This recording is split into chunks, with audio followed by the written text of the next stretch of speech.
BJ Ballsout Comedy Podcast. Got a special guest in today, Mr. Laurance Driscoll. Hello, thank you so much for having me. I just want to say that music is so apt for me. I really, you chose that for me, right? No, I wrote that for the podcast. Oh, okay, Yeah. all right. I would have thought that maybe you might have played some Kylie, but it's fine. It is Pride Month. Maybe some Danny. Next time I'll All I want to do. I'll try and cover some Kylie Minogue for you next time. Okay, well, next time. I do end it, please. I'm sorry. I don't mind Kylie, I don't mind Spice Girls. Did I say that earlier? Ooh, you did. Shit. It's the first of many admissions today. Nah, I don't give a shit. He hates all that. I love those girl bands. Whoa. 90s, bro. 90s. Oh, Hang okay, on. I've been told I have quite a gay taste in music, thank you. Oh. Have you? Yeah. Heavy metal's... How's that gay taste in music? I don't just listen to metal. Yes, you do. Every Grab time my we fucking talk... iPod out of the car right now, you'll see what I was listening to on the way here. George Michael, Too Funky. Do you still have an iPod? Shut up, Laurance. Yes, I do. Someone's giving me shit Last about that. decade sold. It's got all my favourite music and there's no bullshit of radio. No, like Melissa Etheridge, George Michael, who else? Fucking heaps of artists. Got it. Do you have any... So how's that gay music? They're gay artists. Didn't he say that gay? They are gay artists, yeah. That's because they're gay A artists. friend of mine told me I Doesn't have a mean gay it's gay taste in music. You've got a date. Yes, you do. And he's camp as fuck, and he thought it was hilarious. He goes, I thought you just listened to heavy stuff. It's like, no, I don't. Well, there you go. He was pleasantly surprised. I am too, actually. Don't kink shame my music. Do you have any motherfucker. Gaga? No. Okay, Oh so you're not no, that no, gay. no, no! I love Bad Romance. I was writing a Okay. cover of that. Do you have any Danny That's Minogue? weird. No, but Okay, you're not that gay. I've met Danny Minogue. Right, okay. Can you name one song of Danny Minogue's? I can't. All I want to do, everything I wanted, this is it. Do you want me to go on? This is it. I'll put the needle on We get it. Fuck me. Alright, we get it. I really fucking love Danny Minogue. Like that is honestly, I actually kind of like. Excuse me, am I the guest? Oh, yeah, I you am are. still. I Alright, full love attention. Danielle Minogue. I like Danny Minogue was the first Minogue for me. You know, like she was. The original Minogue. She was the original. She was the OG. OG Minogue. Which one was on Neighbours? Was that Danny or was that? No, Not Kylie. Kylie. Jesus. She was Danny was on Young Talent Time. She was a mechanic too. You couldn't remember that? Fuck. Yes, Charlene.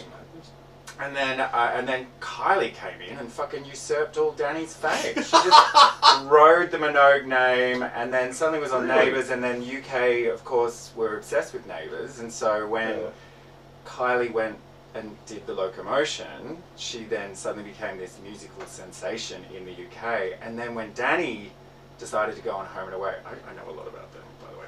So Danny went on Home and Away, and then went to the UK with a first single, Love and Kisses, amazing. And then, so then the UK just were like, oh, that's her younger sister just trying to be Kylie. But really, it was Danny who was like She the paid for Minogue. it. She She was, paid yeah, for it. totally. Yeah, She so paved she the way started here in young. Australia, and then... She started a Young Talent team. The Young Talent Time. Young Talent Time, oh my god, I love that show. I lived for that fucking show. It's Oh, like being oh, on oh. X Factor every week. All I know is Kylie dated Michael Hutchins for a bit. That's all I know. There's a few songs about her. No, well, there's more to her than Yeah, that. Jesus. she's much more nuanced. I feel like we're off on the wrong foot. Well, no, it's fine. We've got the Minogues out. That's all. I just needed to get that out. I feel like that was literally going to burst out of me somehow. So I'm glad we've got it out. I'll write a Minogue track for next time you're in. Thank you. Done. Okay, great. I'll have to do some research. Now I can breathe. Spinning Around's a good song. Yeah. Well, look. Yeah. That. Do you know what? Actually, because no producer wanted to work with Kylie because she worked in the UK because she wasn't really a big star at that time. She had an album before that called Impossible Princess, which didn't do well. That was her indie period.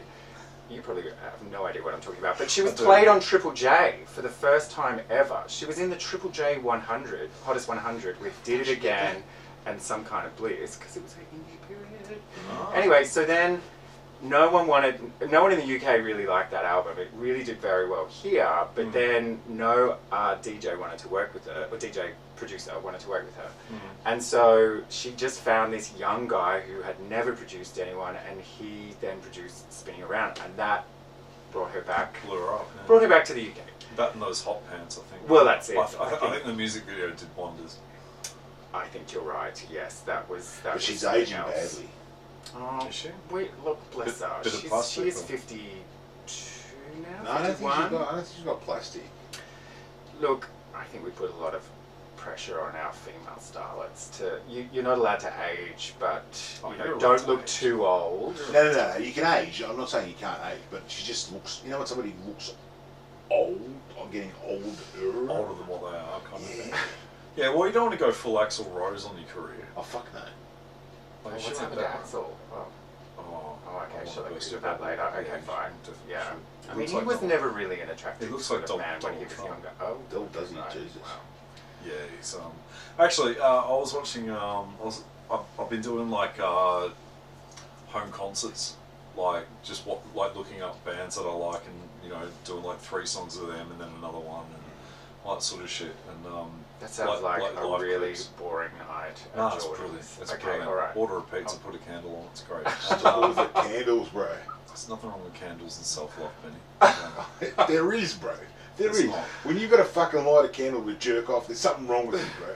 No one's going to treat me how I want to be treated, so I'm going to treat myself.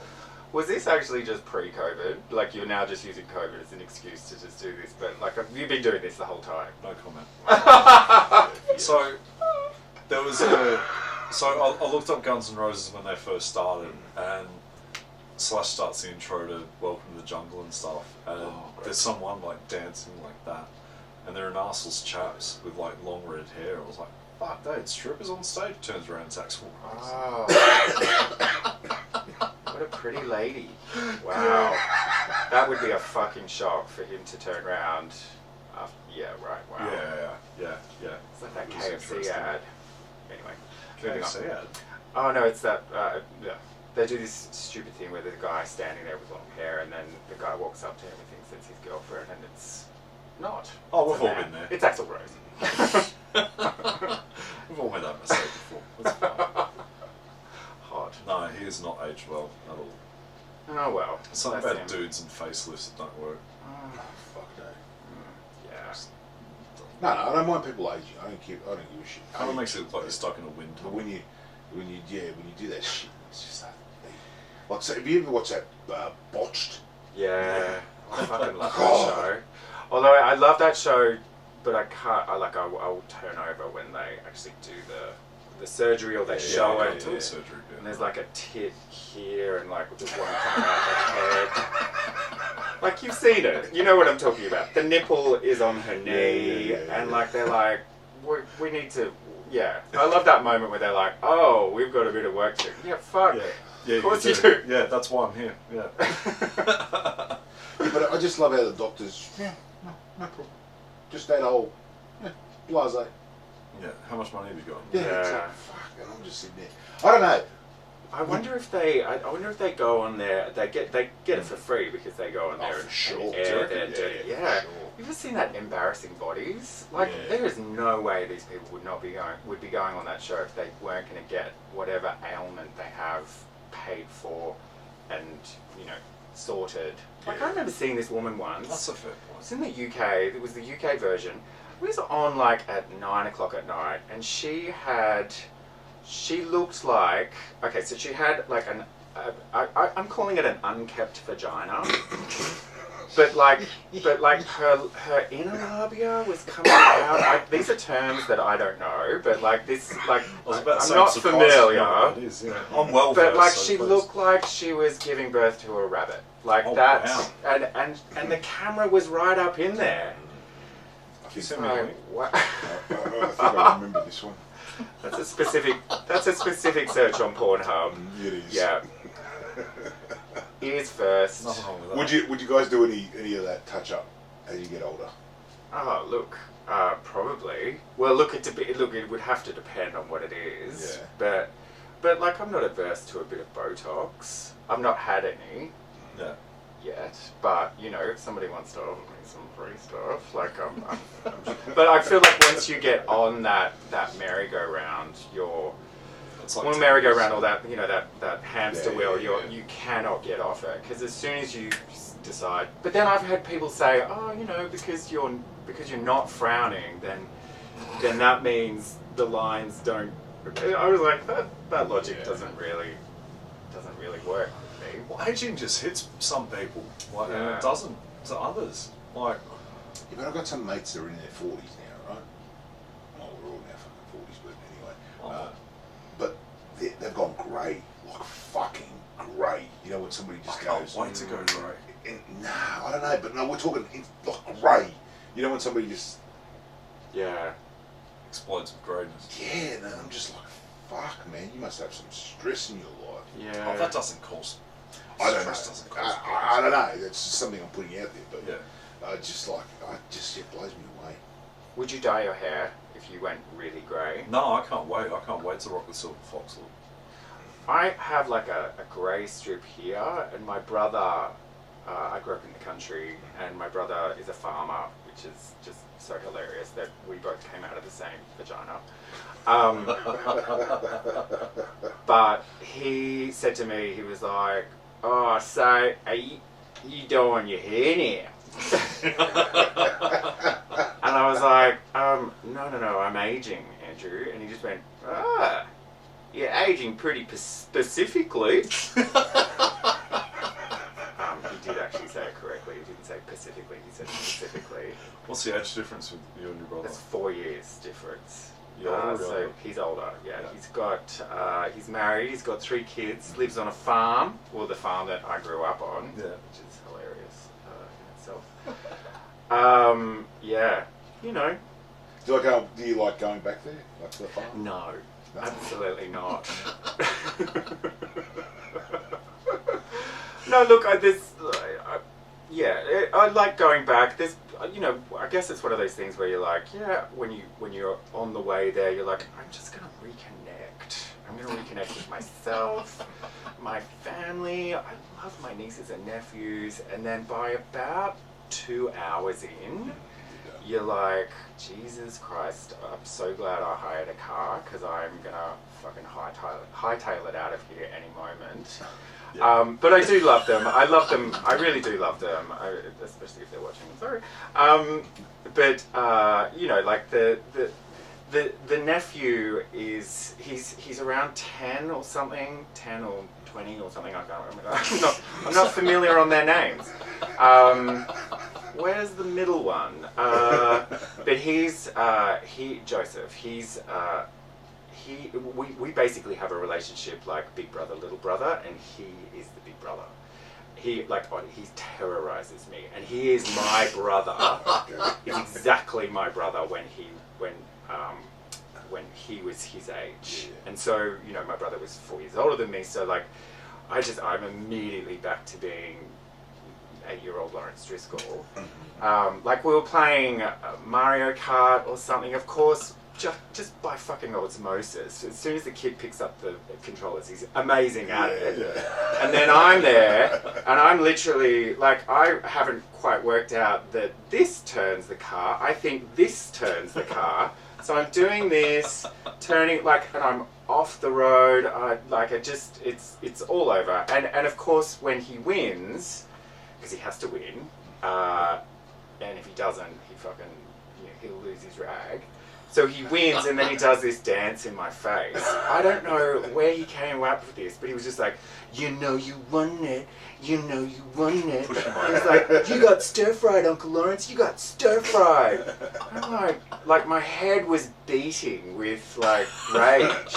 So anyway, he goes to school, and I'm like, I'm going to fucking learn how to play this game. So when that little cunt comes back, I'm going to beat him. So anyway, I basically played the whole day, trying to like work out how to play Mario Kart. Like I was Googling all these, because like that was the thing, like I was Googling all these like shortcuts and shit. I'm an adult! Anyway, so then he comes home from school, he realizes that someone's been playing the game, and anyway, I'm just sat there like, I don't know, something must be wrong with the disc or something on it. Anyway, so anyway, we play the game, and I beat him. Yeah. Oh my god. is not my best self, I promise. Like, I got so up in his face. I was like, yes, yes, yes. And my brother was on the phone and he just kind of went, Laurance, maybe you just need to dial it back. I was like, no, that little fucking cunt. Our kids need And to then learn how to lose. he cried, and I was like, well, mate, and he's, you know, my sister-in-law came in, his mum, and she just went, well, Joe, maybe, you know, you need to learn to win a little bit better. I was like, maybe Uncle Laurance needs to learn how to win a bit kids better. need to learn how to lose properly. Well, that's, everyone gets a participation. Like when I was younger, I was really good at swimming and running, and I was an age champion. I'd like a number of years in a row, and I know I'm ragging on my nephew a lot, but he was 8. I mean, he deserved it. But like, he was in a swimming race. There was like a mixed age group, and like he dragged himself along the lane road, and he got fucking age champion. What? He got age champion because he went in it. No one else, like, that was the other thing. Like, the teachers would come over and go, oh, does anyone want to go in the, 50 meters breaststroke or whatever? And like, no one would go in it. And Joe was the only one who went in it. And he got age champion. I was like, this is really sullying the memory of my numerous pennants at the Lockhart swimming. I'm sorry, but anyone who focuses their career on breaststroke is a fucking idiot. Like, it is the most useless stroke. Like, if you fall out of a boat and you got to chase the fucking thing for your life, you're not going to do breaststroke, are you? It's retarded. Why would you? Yeah, it's too hard. Yeah. You do backstroke. You do backstroke if anything, if you don't see what's under you. Like that. Yeah, but you'd be knackered. You couldn't even do 10, 15 metres. Yeah, exactly. So why would you do breaststroke for what little energy you have? I know it's an Olympic sport, but so is fucking table tennis, and that doesn't do anything. So it's all Javelin, like, who gives a fuck about javelin? Is table tennis an Olympic sport? I Yeah. knew it was an... Oh my god, wow. I think we're really scraping the barrel Why, here, okay, aren't we? but why do we need javelin? Like, we're not hunting food like that anymore. Yeah. Well, they every year, every Olympics, that host country can bring in a sport that they like. Yeah, so like in Sydney, Australia brought in lawn bowl. beach volleyball, lawn bowls as well. No, they brought in beach volleyball. So this year, supposedly this year, Tokyo was going to bring in, what is this, like rock climbing or something, like indoor rock climbing. Yeah, that's retarded. Surprised it wasn't Dance Champion. What the fuck that game was? What was it? Oh yeah. Dance Dance Revolution. Yeah. Oh, has someone been got it? It is a champion at something. Yeah, I know. Like, you'll be there just going, you won it. Next thing, In fucking your America. face, Laurance. Yeah! Stir fry. America will bring in school shootings or something. Gosh. Oh, they might. Who knows? It's America. Fuck knows. We're running from the cops. Who knows what's going on? Police Oh, chases. When did you leave the farm? As soon as I fucking could. Yeah. Yeah. No, when I left school, I went off to university, and I just wanted to get away. I really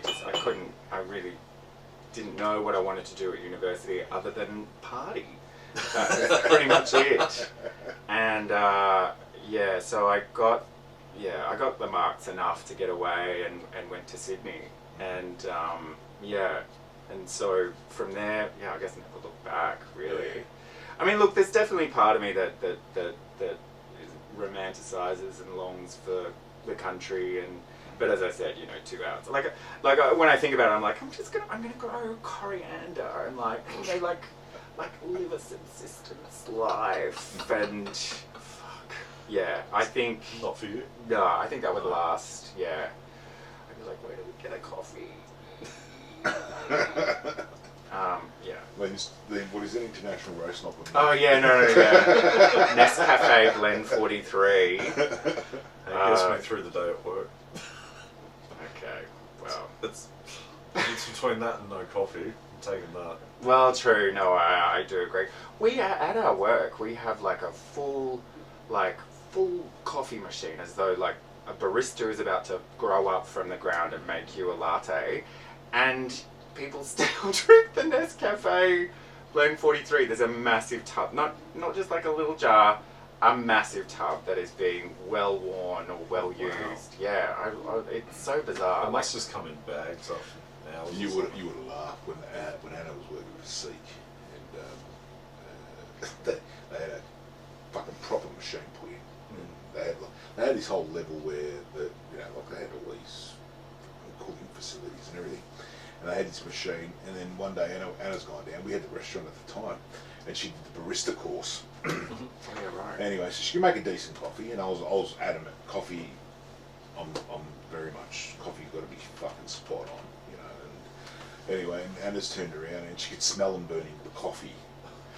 So Anna's just like sitting there, and then like, oh, hey, you know how to make? Yeah, you guys are burning the coffee.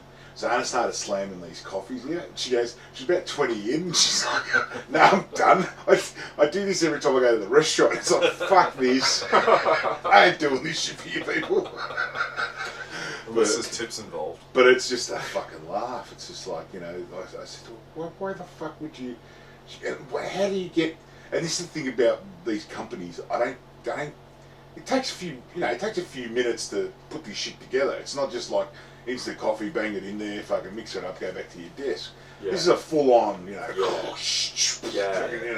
tempering and the whole thing. Too noisy. Come on, man. It's like, but I suppose when you got money and you got enough people, you can do whatever the fuck you want. How do you burn coffee? I don't even know. Oh, I probably burnt every coffee I've made at that. You at run that the water machine. too long through the. No. When you put it in, you got to put it in, and then you got to hit the water straight away. What people make a mistake is they put it in, then they wait, and then they press the button, so it actually already starts to seep, and it burns the actual coffee. Yeah. Well, you learn. But even when you make an instant coffee at home, like to lose that real bitterness taste, try pouring your milk before you water. So like spent wood sugar, coffee, water, milk mix. Try to do your cold milk first, sugar, coffee, and then put your hot water in there. Total different taste. Hopefully people have learnt something today for the children. Yes. Fuck both of you then. No. What if you don't have milk? Look, this could go. Cold Oat water. milk? I I'm sorry. Who knows? Just fuck my theory up. Get him out of here. I'm sorry. Next! Oh, my bad. So where did you start comedy and when did you start? Look, I started, a fair while ago. When I was working in Sydney, I was working for a company called Bridge Climb, where you climb the Sydney Harbour Bridge, and I was a climb leader. I took people up onto the bridge, which just makes me giggle every day when I think about it. That tourists would be in town. Oh, we're just going to go climb the bridge, and there would be me going, and Welcome. Yeah, no, and it was it was an amazing time to be working in Sydney as well, around the Olympics, and so anyway, because it was tourism, hospitality, there was a lot of actors, a lot of musicians, and comedians as well, and so we used to have these talent nights. And I decided to do some stand-up, and it went really well. And so then after that, I then decided to do raw comedy. Yep. And that was in 2006 in Sydney. And I got through to the state final in Sydney. Shit. And completely bottled it in the final. So? It was like my third or fourth time. Yeah. I got inside my head. I realised that the next step would be the national final, and I just really wanted to be on television. So I didn't care about a comedy career. I just wanted to be on television to go to people at school, and so I didn't do very well there. But then just kind of. I kind of would do competitions, and then had a really, really bad performance, like it was career ending, and then stopped for many years, and then kind of would, like, every now and then it would kind of, you know, seep back in. I'd be thinking, oh, I really want to do this. I really enjoyed the time that it was good. Yeah. And then went back to do it. This is when I was living in London. That was difficult in itself. Living in London, people were, there's a lot of comedians in London, and, you know, you're really competing for spots. Like, you'd have an open mic night and you'd email them and say, hey, you know, I was wondering if I could get on. They go, yeah, great, we'd love to have you come down in 3 months. And I'd be like, wow. Okay, fuck, yeah, wow. Okay. And, you know, so there was no consistency. And then I can't remember what happened. Yeah, so, I mean, it's fascinating. So it's been really, you know, stop, start, on and off, more off than on. So, and then coming back to Melbourne, I was like, right, it's time. We're going to really fucking do this. Let's just really do this. And the one thing that was really quite amazing was, like, messaging or emailing a room and saying, oh, so when can you put me on, or when can I come down? And they were like, come down tonight, put your name down, you know, you're on. And I was like, oh fuck, that's incredible. You know, that blew my mind in and of itself. Yeah, really different. And so from towards the 2006. Yeah. What was that period? How long did you do? It was probably. It was a year, yeah. but over that year it was like I did 5 or 6 performances. Like it wasn't like, you know, doing open mics every night. There was no consistency. So when I kind of think back to it, it does kind of blow my mind that I was getting up on stage so like just had no stage time whatsoever. And was still nailing it.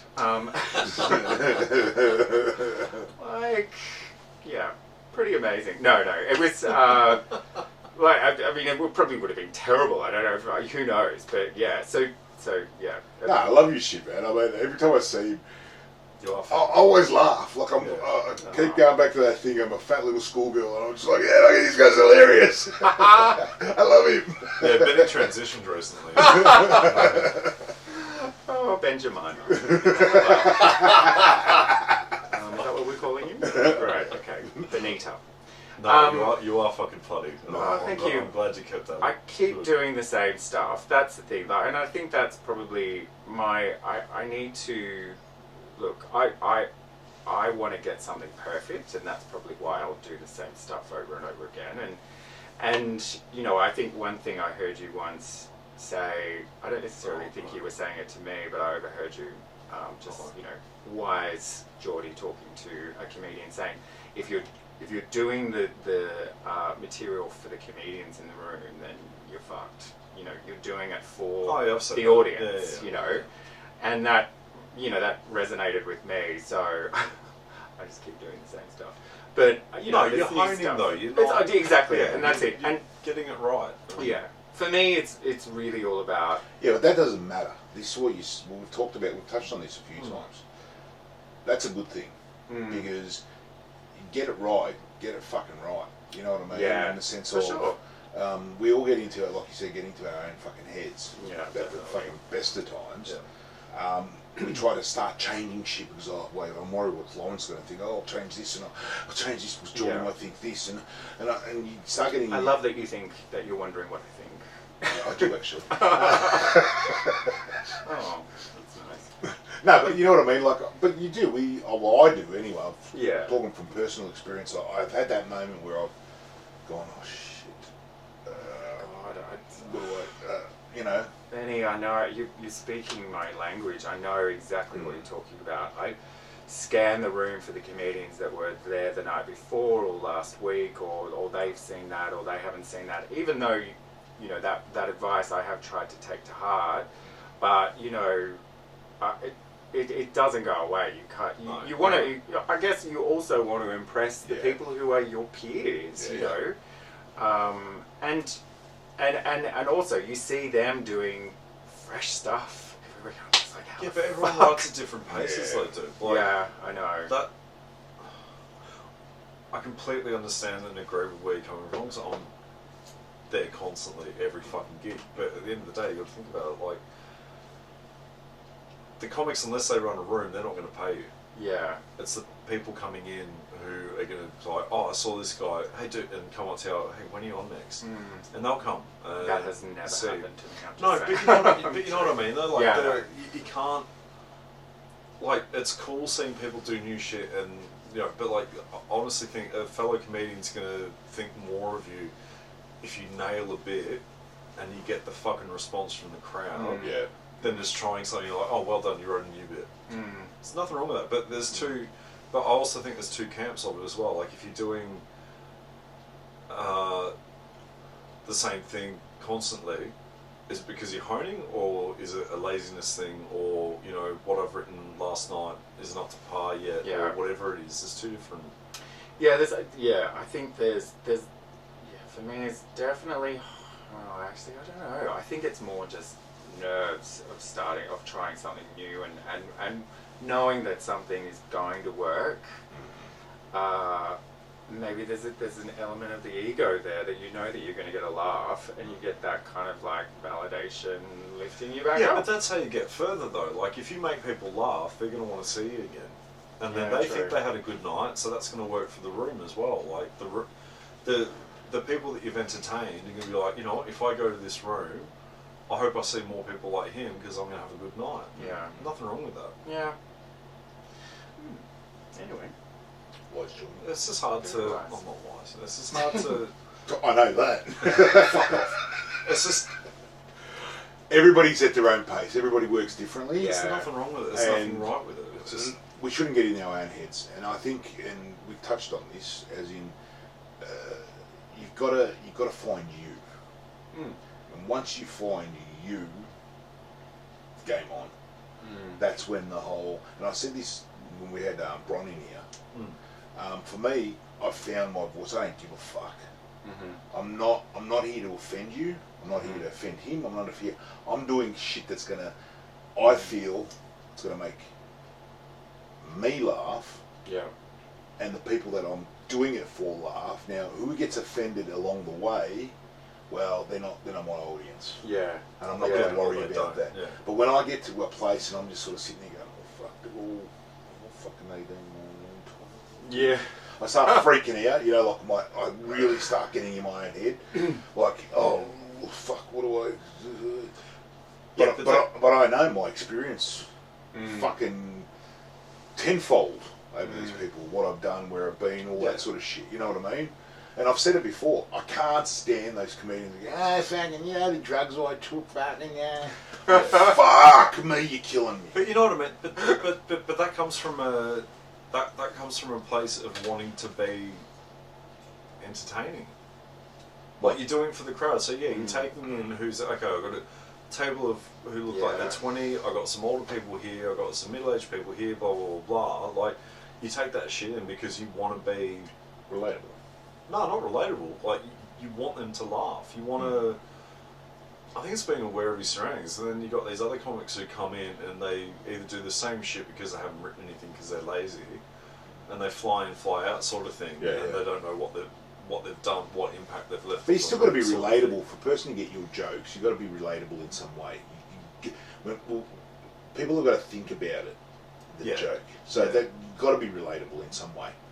When somebody sits there and goes, oh, I get that, that's when they're going to laugh. You get what I'm saying? No, I get. Yeah, I get. Well, he's a great. Laurance is a great example. I find him fucking hilarious, but we've got fuck all in common. You know what I mean? So I understand the relatability. No, but you get the side of situation, but you get his situations. things. Yeah, but is that being relatable, or is that just good storytelling or joke telling? No, I think that's, you're relating to the situation. So you're relating to his situation going, fuck, I could see that. There's definitely, yeah, I think for me, writing or my comedy, I have written it for a straight audience, and like there's been times where I've performed for a queer audience and some jokes don't necessarily land. Really? Yeah. And I can't I think that's because I've written a lot of things because it's a straight world, like I especially the stand up. I mean, I'm talking about the stand up open mic scene. I mean, there's not.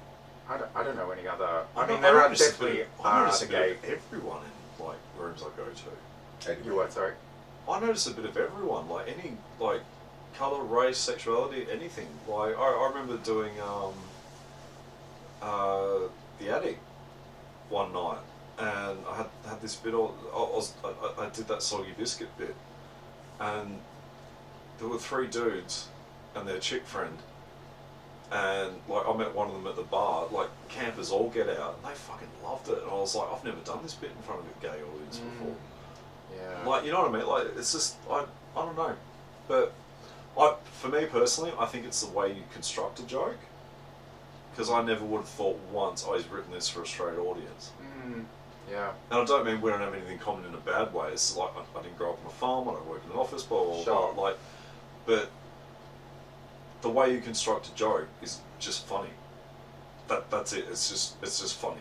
Like, that's all it is. And I think, like, I don't know. Thanks, man. Oh, But- that's nice. I don't know. I don't look at comedy as Yeah. that's made for an audience or that's. Yeah. Sure. I mean, like, you got your comics to talk about drugs and stuff, and in certain rooms where it's, I don't know, around a drug culture or something. You got like Evan Hawking, great example, where he could absolutely smash a room full of footy players because Yeah. he's grown up with that. And Yeah. he does the corporate, the footy tours and all that sort of shit. Whereas my stuff would probably fucking bomb. I don't know, like.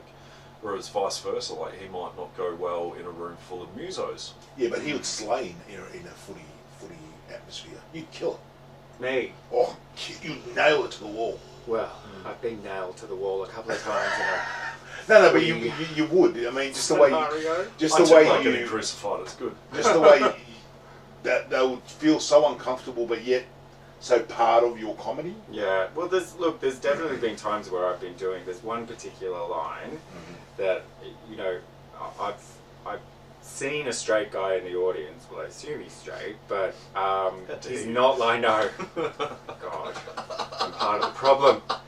I've seen him, and he's not laughed at all, and then he's lost his shit at this one particular line, and I don't know whether that's because I'm.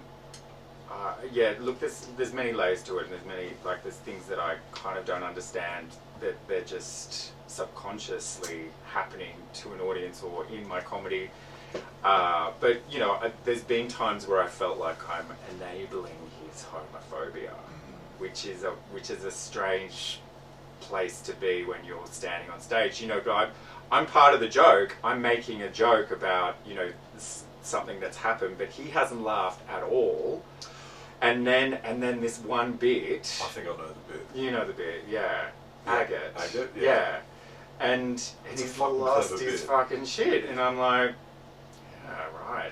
That's interesting. Anyway, look at that. That's just an observation that I've made, and it's something that doesn't necessarily sit very well with me. But you know what? If I get a laugh, it gets a laugh. I'd rather someone laugh than But not. but does that piss you off? Does that like you go, fuck, I should just get rid of it? No, absolutely No, not. it is a fucking No, good no, bit. If no. you get rid of that, I'll never believe Yeah. it. It's a fucking good bit. Yeah. But on the flip side of things, though, if he did take it the wrong way, and he came up to you and said, "Oh, I don't want to say the word even in context, but Yeah, sure. called you the F word kind of thing," it's Yeah. like, "That was a great set, you little." or Yeah, something yeah, like, yeah. That's not acceptable. No, That's been sure. taken the wrong way. Yeah. Just because I've said it doesn't mean you can No, say no, no, it, for but, sure. Um, I just feel like I've seen people laugh, belly laugh, because I don't know. This is also I come at this through the lens of living in the country and being very hyper aware of what people, how people are perceiving me, and it's almost like it's a peripheral thing. I can tell if that person over there has an issue with me being gay because I've grown up with that, and literally that is an experience that I've had. Yeah. So I'm very sensitive to like he could have just been laughing because it's a great bit. but you know, I'll immediately go to, well, what homophobe? I don't know. That's half the fun of comedy, though. Not that, obviously, not that instant, but you don't know who the fuck you're gonna get. Yeah. You don't. Like, you could, I dare say, you perform like to people who have never seen a gay comic or don't have a gay friend or fucking whatever, and then all of a sudden you've let them into your world and you've got them on board. Like, that's fucking magical, man. Like, you don't know who the fuck's gonna be there. So I wouldn't dwell in a negative way too much on it, but then you also have some homophobic assholes who, you know, you never know. Like, you never fucking know. Like, if you can make a homophobic arsehole laugh, though, you know, that's... we're not all that's bad. Jump day. on board, sweetie. Yeah, no, fucking, but like, that's strange. You never know who you're going to get there, and just to make anyone laugh, I think is quite a powerful thing. And oh god, it sounds like Oprah or something. But no, it's like, it's just, it's cool. Like, you don't know who the fuck you're going to get, but I wouldn't worry about it. But if someone came up to you and said something negative, like, that's another story. But no, that's never happened to me. Well, no.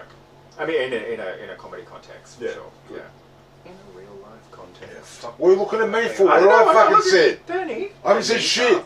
Sorry. he's looking at you because you're pretty. That's why I'm talking to you.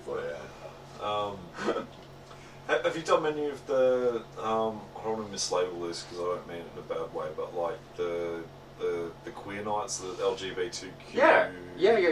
I mean, I love, you know, I'll perform anywhere, and I've done, there's a couple of there's a queer night that I've done, and I've done it maybe twice, and then during this whole lockdown period, it was a Zoom queer comedy night, which was fun, and look, I really enjoy them, but as I said, you know, like, there are some jokes that I'm like, and I think one of the other comedians, Heather Jones, was talking about that as well. She was saying that she had written jokes for a straight audience and had to. I don't necessarily know whether that she had adapted them or had changed them, but and I certainly, I'm not going to change. But it is something that kind of I noticed it. I was like, oh, that bit didn't go as well as I would imagine,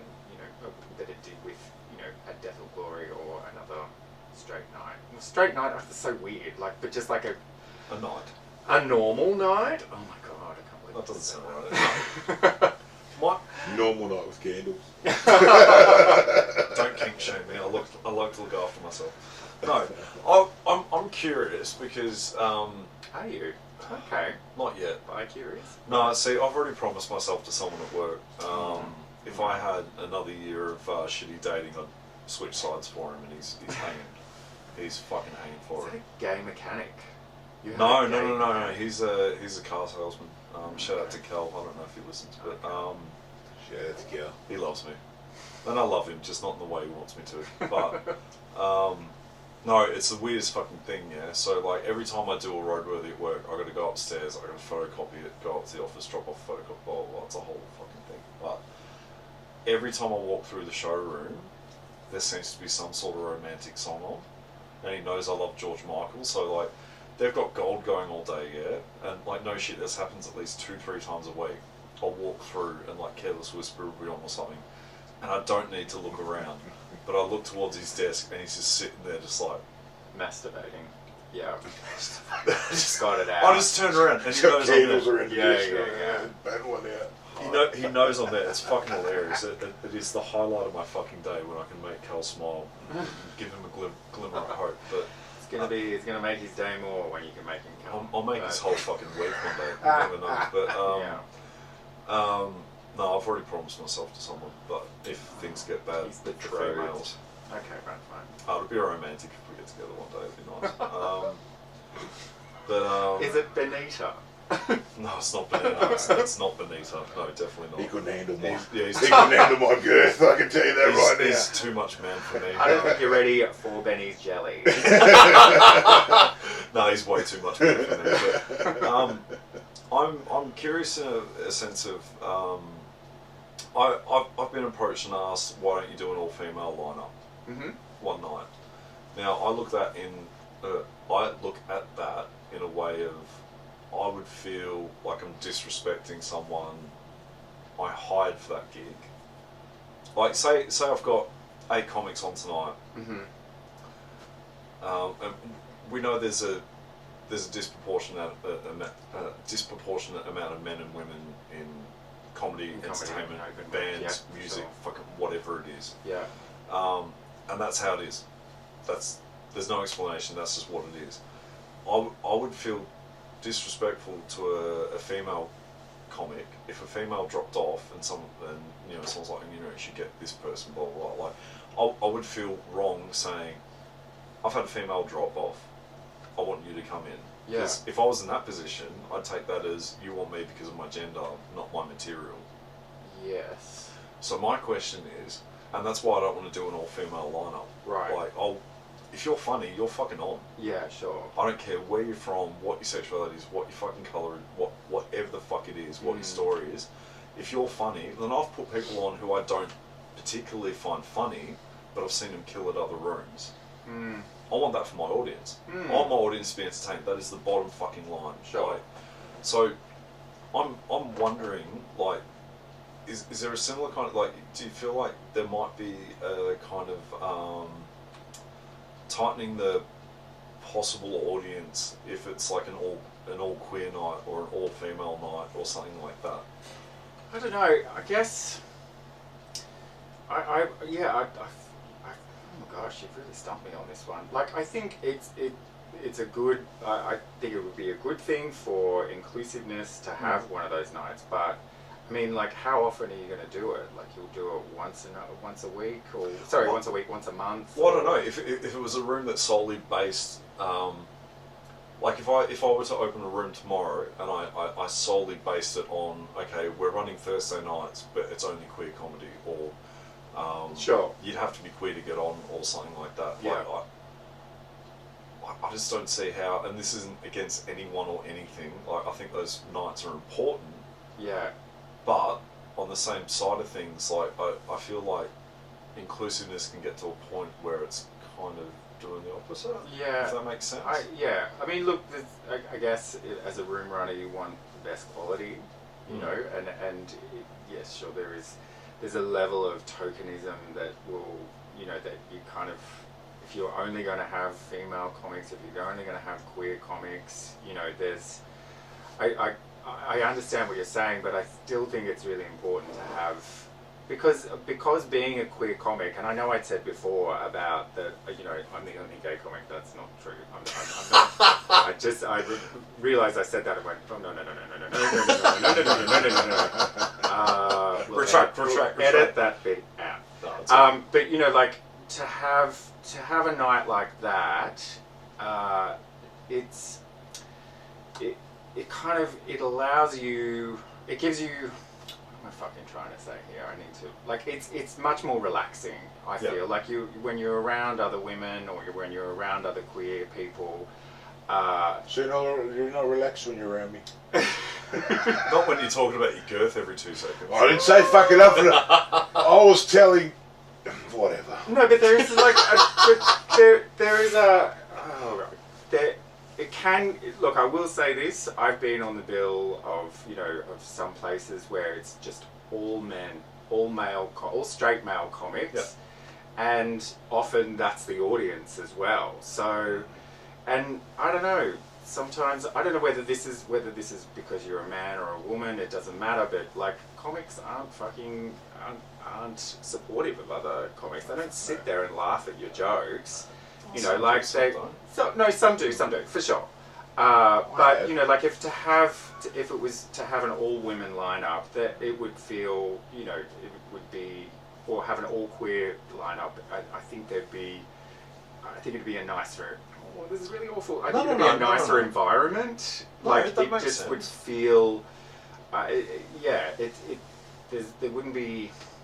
I mean, sure that there probably would be problems with either or, but at least the problem of heterosexual men would not be there. Yeah. I don't know. Stop looking at me, bro. Okay, no, I didn't even. Are you gay? Are you gay?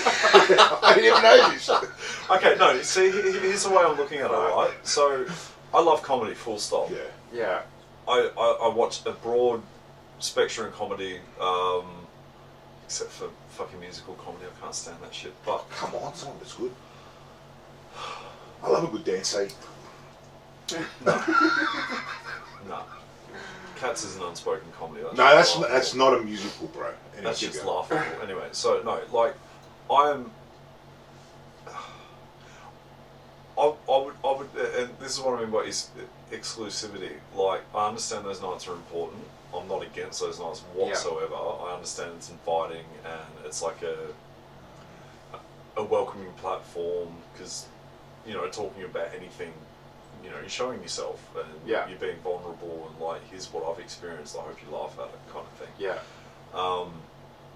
But you know, as a straight white dude, like, I'm not sure if I'm welcome there, even though I love comedy and a friend might be performing or whatever. But that was a good point. We were saying now, and sorry for cutting you off, but what Laurance was saying before, feeling uncomfortable in the sense of you go to the room, it's all white hetero comics, and I think it's vice versa as well. Yeah. Like you could go to a room where it's all queer or whatever you want to call it, and then you go. Do you mean just as an audience member, or even as a comic? Right, but you wouldn't be there if you're not queer or a woman. No, but like if you go to a room where you know it's primarily Okay, right. that crowd, if you know what I mean, or that demographic, and there's more. There's a how do I put it? There's all. How can I say it? It's all different genre of people, if you know what I mean. Yeah. Like comics, but not many hetero comics. Yeah. And you sort of go, well, how do I fit in this? Sure. I don't even know whether a room exists like that. That happens regularly throughout the scene. Then again, I don't know actually. I feel like a bit of an outlier on the scene. I know a couple of rooms, but I understand what you're saying. But I just don't know whether you would be ever put in that situation. Yeah. I know for myself, I've been at nights and it's been a fucking sausage fest, and not the sausage fest that I, ascribe to. Is that a word? Anyway, but like I've actually had an anxiety attack. This is legit. Really? I've actually had an anxiety attack and I've left. Really? Yeah. It was Fuck. yeah. And so that was all like hetero guys. Yep, it was all blokes. There was no women on the bill, which is, I mean, that's kind of normal, and I've rolled with that before. But I don't know. There was just something about the comic that was on stage, and the comedy that he was coming up with, everyone was laughing at. But I was like, what the fuck is going on? And I just went, oh my god, they're not going to get me at all. They're not. Then and then it went to another level, and then I went, better get the fuck out of here, fight or flight kind of thing, and I literally fly out of there. So that's not good. Yeah, so those nights are important to have for queer people, for women as well, and I understand what you're saying about getting the quality performance or quality night for the audience. But you also could open yourself up to another group of people that that you probably never knew existed or wouldn't necessarily come to Death or Glory, but will come to that night. Yeah. And those comics as well will push it through their channels and their social media. So gay people like comedy. Gay people, we're a very funny people. We're hilarious at times. No, I just meant in a way like, I guess I'm kind of stuck in the music kind of headspace of it. Mm-hmm. Like, so I played in a heavy metal band, right? Mm-hmm. So there's no way someone who likes funk, for example, or pop music is going to come see a night, even though they go to that bar every other night. You know what I mean? Yeah, they know it's not going to be their cup of tea or whatever. But for me as a comedy fan, I want to see fucking anything. Like, I don't know who I'm going to see, who I'm going to want to book, or who I want to work with, or fucking anything. And then, I don't know. I guess I'll go as from a business perspective as well, of like, because it's called something, or whatever the name of the night's called, or something like that, if it's not blocking off all the traffic, if that makes sense. Like, but I understand completely that those nights are important for men, women, gay, straight, whatever. Yeah. But I think maybe also there's, I think what we're not factoring in is the audience. We might be underestimating the fact that that audience might love a bit of funk as well as metal. Yeah, true. You know, Yeah. And if the comedy is good enough, it'll be adaptable to an audience. But I understand what you're saying is that, you know, maybe it's not all going to be good. But you know, you'll just have to roll the dice. But that's what. But that's a good point there. What you're saying in the sense of when it's good comedy, I reckon you can get any. Yeah. People are going to come in. When it's shit, that kills that vibe. that's what you get with most open mic nights. And but it does happen. And that's what I was trying to say about the whole thing. Like there are rooms that are sort of specific gender. You can't say this. You've got to be this. Okay. You get what I'm saying? So yeah. Right. So a straight guy It's can't. funny though. Like, Yeah, but it's hard to hit that mark if you have to go through your fucking set with a fine tooth comb and go, I'm not going to offend this fucking group. You get what I'm trying to say? I've never adapted my material. I've just done my shit. I get but that's your stone coldness. Like that's who you are. You know what I mean? Like you're just that. You just got that ability to sort of morph into that room. You've got an ability. I don't give a fuck. I've told you this before. So you're very much an adaptable person. But when you sort of get in that mold and you're thinking in your head going, am I going to be part of this now? And like Laurance said, you feel like a fight or flight. Fuck this. I'm done. I can't do this. Yeah. And you want to go. And it's like that kills you as a. That's a real shame. I'm sorry to hear that. No. It fucking sucks. Well, look, it was early-ish on in my open micers, and so I don't know. I actually it has happened twice, and yeah, I kind of I'm not happy that it happened, and I'm not proud of myself that I just that it was a physical reaction. I was like, I need to get the fuck out of here. But you know, we live and you learn. Yeah. Forehead gigs where we're not feeling it and stuff. But Totally. Yeah. That's understandable. But It's also it's having just a shame. hyperventilation. Yeah, it's just a shame that happened. Yeah. No, that sucks. But no, I didn't mean that question in a good or a bad way. It was a pure curiosity of, Yeah. you know, can some things be a little too exclusive or trying to be too accommodating or something like that? I don't think so. I mean, I think it should be tried and tested. You try it, test it, and see how If it you goes. did one night, just one night, once a year, like say, like it's Pride Month, you do an LGBTQIA, BZDAFJ, you know, that sort of night. I can't comment on that, but See how it went. Yeah. And, you know, promote it or whatever, you know, actually get the comedians to promote it through their, you know, through their channels as well, I think. And the same for an all-female lineup as well. I mean, I've had nights where it's been, you know, the tables have to. Oh, that sounds bad. No, like the ratio's been different. Yeah, right. So I've had all guy nights. I've had, and that's pure like. And I even had a female comic on one night, and the first thing she said when she got up, she happened to be the only girl that night because someone dropped off. Right. And I refused to contact another female comic based on what I said before. Like it felt wrong. And the first thing she said when she got up, oh, thanks for having me on this straight male lineup. Feels really welcoming, blah, blah, blah. And made me look like a fucking idiot. Like, thanks, cheers. Yeah. I said to Australia, I'm like, look, you're welcome to go through my phone and see who I've tried to get for what nights and any night. Just because those comics are available. Yeah.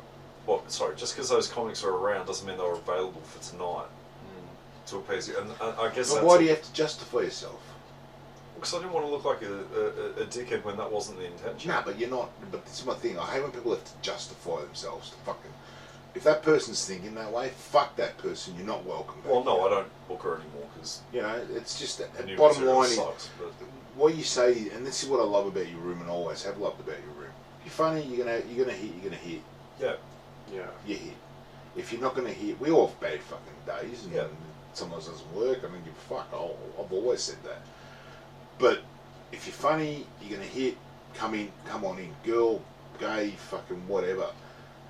And this is the thing when I hate when people step up and want to throw that punch, and it's not justified to throw that punch. well, in that yeah, moment, and that's you know why what I I mean? explained to myself because it wasn't justified. Yeah. Like I had the group chat set up, you know, Yeah, 2 right. days beforehand. Yeah. Blah blah blah blah. I need you to promote this poster, Yeah. all that sort of shit. And it was a last minute thing. This other, she happened to be a female comic, bailed, and then this one thought she could have a crack at me. And I stood up for myself because I didn't want to look like a sexist prick because I'm not. Like I couldn't fuck off, Benny. Like I couldn't give a fuck what your orientation is or who you are or whatever. If you're funny, you're funny. I've seen you do this at that room. I want you to do that for my fucking crowd. I'm just shocked that you. Today I've learned something. Gay people do comedy, and so do women. I've just learned something from you today. And we're fucking hilarious. Fucking hell, man. Ben's words, not I got to get out. But this is the thing. When I don't give a fuck what you are. I don't give a fuck where you come from. I don't care if you're funny and in a good way. Yeah. and if I'm gonna laugh. Yeah. Like some women out there that I find, and he knows, I find them hilarious. Yeah. And we've had him here, and to Some of me, them are my best friends as Oh, well. fucking- oh no, fuck Ron no. Lewis, I fucking love her. But not She's just amazing. Bron, but Hilarious. we've had Karen Sarai, Yeah. and you know, to me, when somebody's fucking funny, and I love to watch comedy. I love to watch people when they're gonna make me laugh. Like it's like what you were saying before. I can't stand the whole. I'm too cool for school. I'm not gonna laugh at your shit. Fuck off, you retard. It's like, excuse me to the retards, but you know what I'm saying is fuck that. Yeah. If you're there, twofold, there to support the room, there to have a bit of fun, there to have a laugh, and I think the more we relax, the better off we are. That's what I actually don't understand, like how, comedians want want everyone to laugh at them, Yes. and yet they're not willing to laugh at your stuff. I'm like, Or pay attention. practice what you fucking preach. Yeah. bitch. Like, Yeah. pay And- attention. Get off your phone. Watch Exactly. the fucking Well, show. Yes. but then there's also times where I've probably been guilty of that. Not on my phone, but I'm sitting there trying to think of my set, or if I've got new material, which we've clearly worked out. I've seen you bust out exactly some the new same shit. shit. You're not- Week out, weekend, and so like I can kind of get that to a point, but then also no, not at all. There are definitely people who I know who are just sat there. Yeah, like, that annoys the fuck out of me. Just to clock up the gigs and not. Yeah, not that Yeah. annoys me. I don't care. Like, if you're gonna go there, support the fucking room. If you're not gonna laugh, fine. You don't find it funny. That's cool. You know what I Yeah. mean? But if you're too cool for school, To even sit there. get fucked. Logging when you. Yeah. That I don't like. I don't like that. And I'm actually surprised you just said that. You haven't got new material. You've sat there and sort of. That's when I was looking at him once off stage. And I go, why's Laurance glazing over? What the fuck? You Yeah, must be Benny thinking thought about you his didn't act. like him. No. You must be thinking about his act.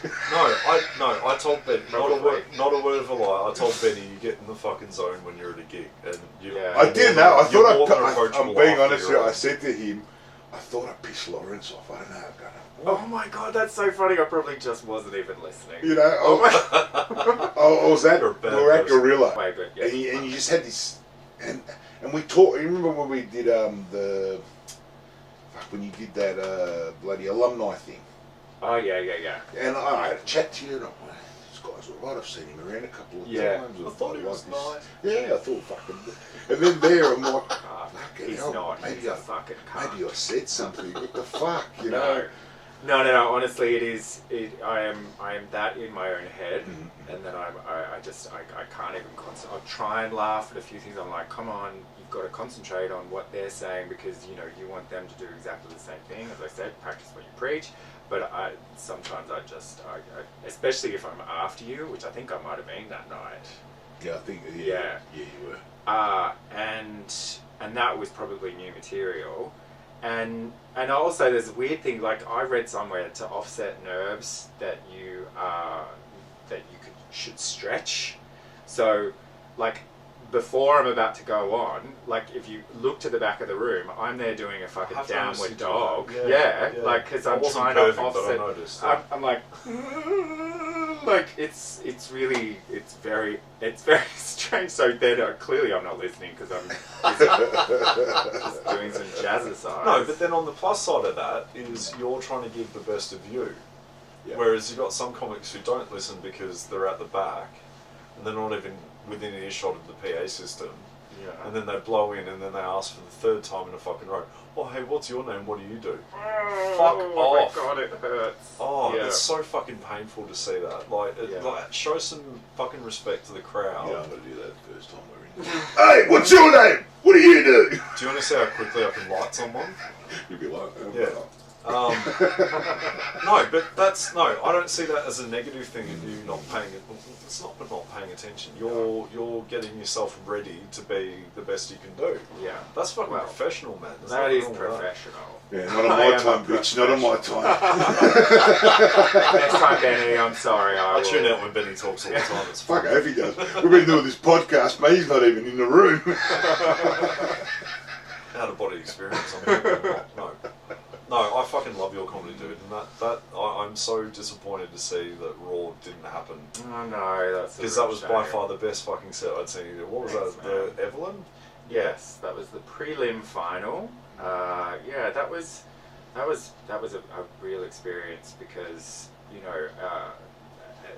performing at the Evelyn, and to that bigger audience, and then also getting through to the state final was that like better than the first time I got through the state final. But that was in New South Wales. Whatever. There's no comedians in New South Wales. Who gives a shit? They're all in Victoria. They're all in Melbourne because this is obviously where the comedy festival happens, and so everyone's fucking Queensland's here. pretty big at the moment. Really? Oh wow. They got a bit of dramas, but yeah, there's a big scene up there. Is there? Oh wow, I didn't know that. Anyway, yeah. But so anyway, so to get through there was that was a lot, but also, I mean, Raw is so hard to kind of. It's hard to understand what the criteria is, and why was my comedy funnier than someone else, or there was. Yeah, that's true. But no, it just was. I'm calling it as I see it. Yeah. You were what, like second or third last? Yeah. Yeah. I saw you, poor fucking thing. I saw you like getting nerves and shit. I was like, doing my fucking downward dog right up the back. Dude, it's just another fucking gig. Just do it. It's another gig. Yeah. You're fine. And then, I'm not shitting on anyone, but like the 5 people before you, it was just comic after comic. Like no one was doing anything. Like they were funny, but no one stood out. And then you came up and you had this different fucking energy, and you just. Did you change your routine, or was it exactly the same? In fact, I performed it, and this is the other thing about open mics, so you don't get laughs and stuff. The night before, I did exactly the same set, and I think the night before I was at Death of Glory. I did actually change it a little bit. Yeah, I did took out some stuff and but it was well worn routine, and anyway, so did it the night before to like a tiny. It wasn't a good one. I find the. No, not at Death of Glory. I did it at Gorilla the night after. So I wanted to have as many performances in between, up towards the actual performance. That's right. You were on a Gorilla, but I was on much later. Yep. And so that's the thing that I find very, very odd about open mics is that people aren't paying to be there, and yet their I guess their expectations of how good you should be are much higher than if someone pays. If someone puts over money across the counter to say, hey, I'm going to pay for comedy. You're invested. You're like, I want to get some return on this, so I'm gonna be there. I'm gonna laugh. I want something to talk about afterwards. Totally. Even if it's bad, but these people who just sit there like, what the fuck are you doing here? Like, especially at Gorilla. Like, I mean, I do understand. Like, people are probably like, we just came for a burger, and now there's a fucking comedy routine just growing up out of the ground. I don't know whether that's just something with the management that they don't tell them that oh, by the way, there's a comedy show that's about to happen, but you just see some people like mid-bite and go, what the fuck? Fuck, we weren't really expecting this, we just came for a chat. But then even beyond that, people have finished their burgers and they're just like sat there and they don't give a fucking shit. And yeah, so anyway, that's that I find that across all open mics, because people don't pay that expectation that you're going to be really good. And I actually say that in my routine. I'm like, I'm trying some new stuff tonight. There's a couple of times that I've actually tried new stuff. And I'll say to them, I'm like, it may be good, it may not be, but you didn't pay, so fuck off. Your dizzying standards of comedy, you didn't fucking pay, piss off. But then the other thing with open mics is you don't know what you're going to get. Oh, totally. Like, you could get really good comics trying new shit and it fucking bombs, or you could get someone who's brand new, who's never done it before, absolutely kill it. Like, you don't know what you're going to get. Who does the same routine over and over again? Yep, that's me. No, but... I understand. I get what you're saying. I have to have one of these cigarettes. Yeah, go for it, man. This is really bad. There is a slight inconsistency with, what you're going to get, and that's what open mics are for. It's for trying new shit, but you couldn't pay for an open mic. I don't think. Yeah, I don't know. It's a tough one. What do you consider to be an open mic, though? Like, something where you sign up and get on. Yeah. Okay. I mean, well, that's the difference with Gorilla. So, like, free entry room. My room's a free entry room, but mine's curated, and the first half of Gorilla is curated. So there's going to be. Yeah. Well, you hope when you book it that there is going to be some fucking quality. Yeah. But then the open mic kicks in, you don't know what you're going to get. You get first timers, you get people 3 months in, blah, blah, blah, blah. Like, you never know. You could get someone who's a veteran trying all new shit they've never done before, complete debut of new material. Yeah. Fucking flop. Yeah. It's not a right or wrong thing, that's just the nature of it. I've seen that happen. I've seen that happen. Yeah, it happens. Yeah. Do you get annoyed when people do new stuff at Death or Glory? Yeah. Don't take a book up, he'll probably shoot you. Yeah, no, that's I've my seen biggest, that happen. That's my biggest so fucking many pet times, peeve. actually. That's why I was saying, well, what do you consider? Because I think people treat Death or Glory, some people treat it as an open mic. Yeah, and I don't book them again. Right. Simple as that. Because I'm in a... Lesson learned, Benny. Lesson learned. What have I done now? No, there is one person who gets away with having a book because it's part of his act, and that's Matt O'Neill. Oh, okay, yeah. That's part of his act. Yeah. But fuck, man, it shits me to no tier, like to no end. Where like someone's been messaging me asking me for a spot, and I give them a spot, and I take recommendations. Like and how when she came on, I didn't know who the fuck she was, and Flemmo said, you need to get her on, and that was the best payoff. Like Justin Fleming tells me to put someone on. Bet your ass I'm going to fucking put him on because he's royalty in my eyes. Flemmo. Flemmo knows comedy. He grabs me all the time. I fucking talk to comedy gods one day. Grabs you? Oh, he always grabs me. Does he? Yeah, he always loves a bit of a grape. Vice versa, obviously. But me too. He doesn't grab me. I will just say that. Jelly, baby, jelly. I'll put in a word. Ready for your jelly. Yeah, I'll put in a word for you.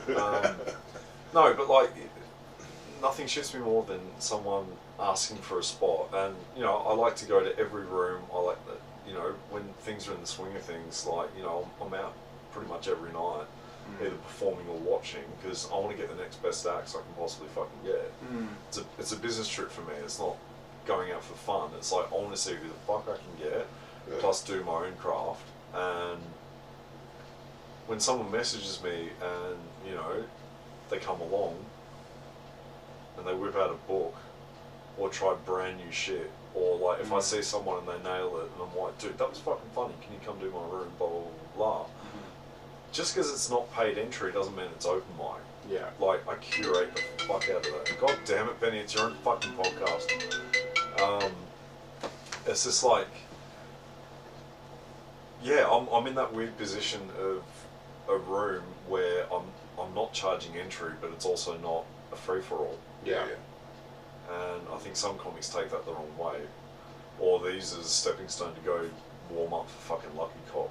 Like, don't fucking message me saying that. Like, it's just... No, I want to book you because you're funny, and I saw this and I want my crowd to see that.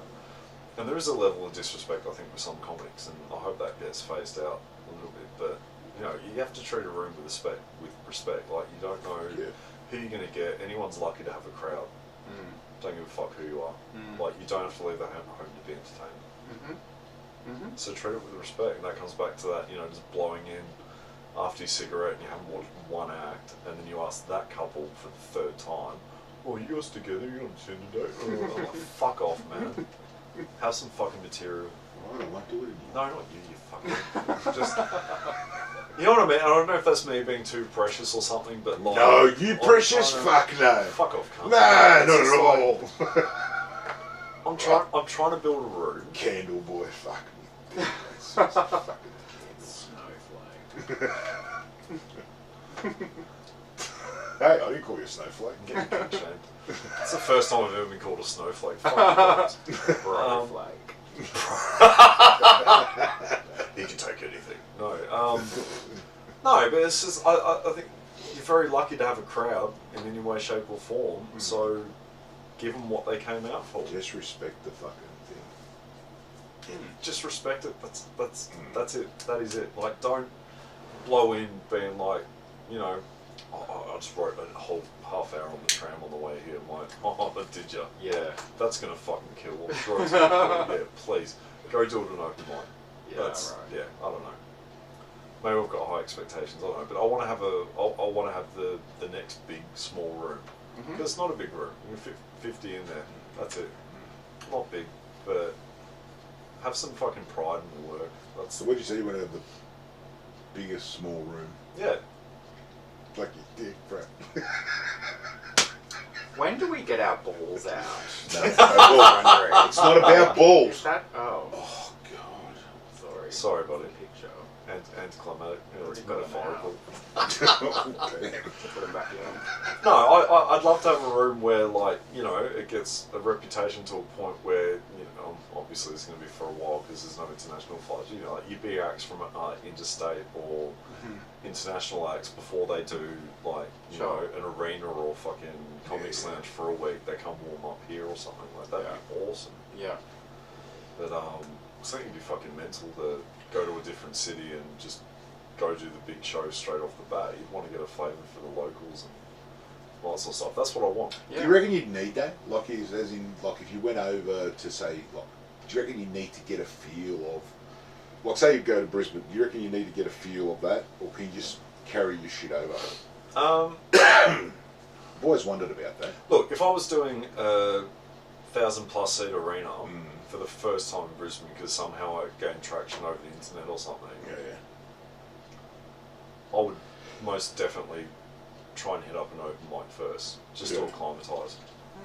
I don't know what you have to acclimatise for because obviously they like you and they're listening to your shit and stuff, but I wouldn't want... Yeah, but what about if you First burn, stage. you burn there and like you burn at the open mic, but you know your shit's good, and then you get up there and you just like that stays with you. If you go in. I don't know, I think it would just take the edge off it a little bit. It's like practising with a band. You wouldn't go 6 months knowing you had a launch date for your album coming out without practising. I suppose. I don't know, you'd break the Well, ice. yeah, but you wouldn't regard it as like a launch date. That's pretty fucking high level. No, I mean, like, if you were releasing an album, Yeah. but you didn't rehearse for some reason for 3 or 6 months, you wouldn't just go do the show. You'd book a rehearsal that day and get in tune with You each reckon you would? other. Fuck oath. Yeah, me and my band used to rehearse once, twice a week before anything. Any candles? Just rehearse. What are we talking about now? I revealed in the last podcast that on occasion I whip out some candles for a wank just to treat myself. Why? Who does that? Don't you say you fucking do it. I swear to God, I'm not talking to you if you do. Look, I know my way around a tea light. I'm just saying. No, I'm not talking tea lights. I mean like fucking A scented candle, probably. yeah. Shit. Yeah. Do you actually go into, what's that store called? Dusk? I don't know. No. Dusk or whatever it's called, the candle The place. hippie place. Yeah, I know what you're talking There's about. a- I there's a- did get them from. No, I think it's called Dusk. That's where I got this little purifier. Oh, so you've got one as well. Go fuck yourself. It's a purifier. It's not a fucking Oh. jerking off facility fucking machine. It is a purifier. There's a But big it has difference. been on when he's jerked off. Yeah. Yes. No. Yeah. All right. Maybe. Whatever. Oh my gosh. Wasn't it? Ishka. That's it. Yeah, I got my candles from Ishka. Yeah, but you walk in there and go, "G'day, Ishka." Have you got any jerking candles? Yes. You knew I was going to say yes. I like that. I like having a lovely romantic night with Myself. Just a glass of wine. Well, I can't and- massage my own back, can I? So I've got to look after myself somehow. Yes. What is wrong? There's nothing weird with that. Some of the shit you come up with. It's nothing that I come up with. It's stuff that, what's wrong with that? You know, stuff that you get yourself involved in, like the shit you get yourself involved. I love you, but the shit you get yourself involved in, jerking off with candles, bluehead Smurfs. Fuck me, honestly. We're not getting into that again. Shit. I'm pretty sure I've done that bit in front of Laurance anyway. You've done that bit with me. I actually came up with a move the other day. Did you? Ready for this? Yeah. All right. So I call this cocking the shoddy. Cocking the shoddy. Cocking the shoddy. Oh, Okay. cocking the shoddy. Cocking the shoddy. All right. So this is a sex move I came up with. I haven't done it, but I'm. You're patenting it right now. Yeah, I am. I am. This is my move. If anyone does TM. it. Yeah. I Jordy. want some fucking money coming my way. All right. So. Actually, this could work with guys or dudes, guys or girls. Sorry. All right. So. Anyone who's into fisting, tune in. So, someone's being fisted in any hole, Sure. and you insert your penis into said hole where the fist is. And because let's be honest, if Well, it's going to be a little, Loose, little so- gapy. it's going to be Yeah. much gapey, yeah. So you're A probably not wizard gonna feel sleeve, much. A let's wizard just say sleeve, that, hot dog yeah. down a hallway, yeah. So no, your hands are too big, Benny. So like, He's got Trump hands. Check out his hands. Christ. yeah, I've got small hands, but I can walk down a ramp. Go fuck yourself. So I can string a sentence I together. want to see you drink some water. Do you do it with both hands? How do you do Fuck it? off, Laurance. Take a cup. I want to see it. Yeah, he's not human. Let's be honest. So okay, so someone's fisting someone. Yes, we're back to that. Yeah. And you're in the vicinity, so you insert your penis into the hole that's being fisted. But then You in the So you're- vicinity, so you're in the the third neighborhood person. or what? Like, yeah, there's a just- third person involved. So somebody's Oh, okay. fisting somebody, and you come along and go, "Oh, they're fisting somebody. I'm going to stick." Well, my dick in no. the It's hole." all consensual. Yeah. Like you're all there, you know what's happening. But this Yeah. is just a little party trick you can try. So they've got their hand in another human being, Yeah. and you slip your dick in there as well, and then they give you a hand job while they're fisting the other person. Couldn't be done, I don't think. Cocking the shoddy. Nah, can't be done. I feel like I need a diagram with this because I. Alright, give me some paper, Benny. I Benny, kinda- strip off. Let's do this. Okay, so someone's got their hot, like someone's that deep into someone's Yeah. orifice, right? Got it. And you'd go in like the duck, and Yeah. then while your penis comes in, they kind of twist their hand in a way, so then Oh. they're jerking you off inside someone. So it's Very that. busy. That's Could be that's that. very busy. It's I busy, just but can you feel- imagine how accomplished you'd feel? You couldn't do it. You could. I Nah. reckon you could. You couldn't. Cocking the shoddy. Nah, couldn't do it. Poor person's orifice. Because that Oh, they're person's probably hands up for in it. there, so this person They'd be can't. up for it. This person can't sit at an angle, do that. There's no way. There's got to be a bit of movement in Look, the I arm. have to be honest. I've seen some videos where there's multiple things going in. CSG or whatever they call it. CSG. I've nearly finished Pornhub, dude. I'm getting so bored. In fact, I've quit watching porn, and here's why. I need to speak. Oh. I had a Karen moment the other day, right, where I wanted to speak to the manager or the director. So I'm watching this bit, and this girl with a great ass, she's riding this dude. He's on the couch, very similar to this one, and they're doing their thing, and Is there a camera set up right there? Wait, Yeah. keep going. Keep going. Right. Stop it. so think it's called reverse. Yeah, cowgirl on the couch, and she's like, "Oh my god, I'm gonna come, And then anyway, so she keeps looking back at the camera, giving eyes and stuff, right? And then he screams, "I'm gonna blow," but then for some reason the camera zoomed in on his face as I was coming, and I made eye contact with the dude for the first time. I can't watch porn anymore. Do you know what? I have a very similar story. Oh no. No, seriously, this happened to me, and I have to kind of question everything in my life now. Like I was. Okay, so there's this gay for pay porn actor called Paddy O'Brien. I don't think he's Irish. I'm just saying. Gay for pay. Gay for pay. So oh my god! Please explain this to Benny. He's a straight guy. Yeah. He's a straight guy who has sex with guys for pay, for money. So there's more money in gay porn. $20 is $20 for the man. Ah, okay, gotcha. That's true. So anyway, he's super hot, and also that plays with you as well. It's weird that like I think that's really hot. I'm like, oh my god, it's a straight guy and he's fucking a guy. That's hot. So anyway, oh my god, I can't believe this. So basically. So also, like, he's gay for pay. Like, we give Academy Awards to like Rami Malek for playing like a gay guy. Tom Hanks played a gay guy. Let's make them fuck a guy and then give them an Academy Award. Yeah, like why that not? is fucking method. Every time Paddy O'Brien like gets an erection, sustains it right through to ejaculation, Academy Award. Like, has he might not... hundreds of Academy Awards, Paddy O'Brien. Is he definitely straight? He's definitely straight. So anyway, word on the porn street was that On the porn street, he right. had gone back to, he'd actually started, this is a weird thing, like he started his career as a gay for pay porn actor. He's never actually been a straight porn actor. So then he went back to straight porn. And anyway, so I decided to watch. He's changed his name as well, so he's no longer Paddy O'Brien, he's Liam Cockney. What a nut. Okay. You're not fooling anyone, Liam. But anyway, slash Paddy. So is he Irish? No, I don't think he's Irish. I think he's English. Anyway, he's kind of got he's got a real He's doing Cockney. well either way. He actually has a really Cockney accent. So he's Liam Cockney. Makes a lot of sense. Oh, so you watch the stories as well? I know. Well, I really invest.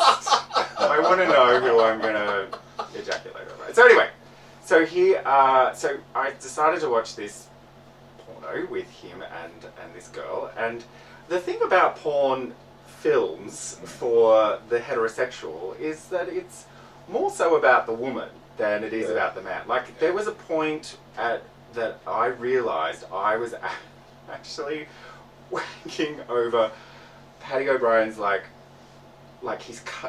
his thigh. Like, that's all I could see, because the camera was like so all about her, and I was like, this is so weird. What am I doing this for? So anyway, then the cameraman like righted itself and realized that there was a guy there and not just the girl. And so I was like, oh, this is good. Okay, great. We're here. This is amazing. And then, like you, I was like, getting to the finish line. Like I was, Debbie Flintoff kinging across the fucking finish line like she did in the 1988 Olympics. Google it. It's an amazing finish. But anyway, just as that's happening, the camera pans to the vagina and only the vagina, and I was like, oh my god, I just had an orgasm over a vagina. And I've got to say, I didn't mind it. Like, I was okay with it.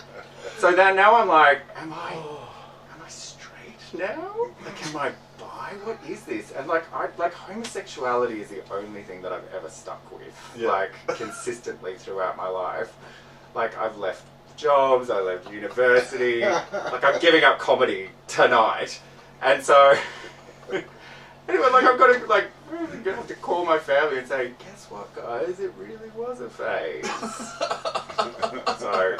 So I know that's a weird feeling. So it was. It was. I'm so glad I shared that story. Well, no, I think you get to a certain point where it doesn't matter what comes on the screen. It could be an ad and you're already there. I've done it to ads. Just as long as you don't come on the screen. Yeah, pretty much. Oh, wow. It's nothing worse than when you've been looking at something for so long, and then the phone screen goes black.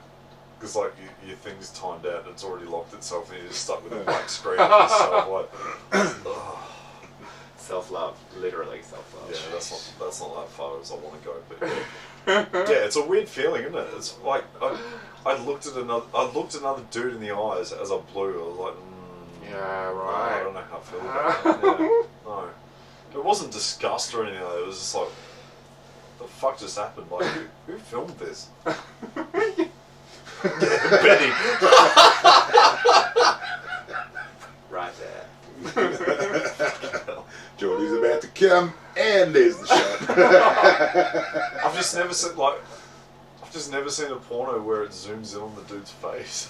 Like, what the fuck is this? Wow. Jeez. Can you tell me that porno? I'll look it up. Oh, I've looked at so much. I can't remember what it is. Yeah, no. Oh, yeah, but I've looked at it so much. It was on Pornhub, but It's that eye contact you make now. It's, you know. and I wasn't even confused. It was just what the fuck just happened? Like, Yeah. Did it really bother you that much? no. It's not that it bothered me. Did you have to call your family? No.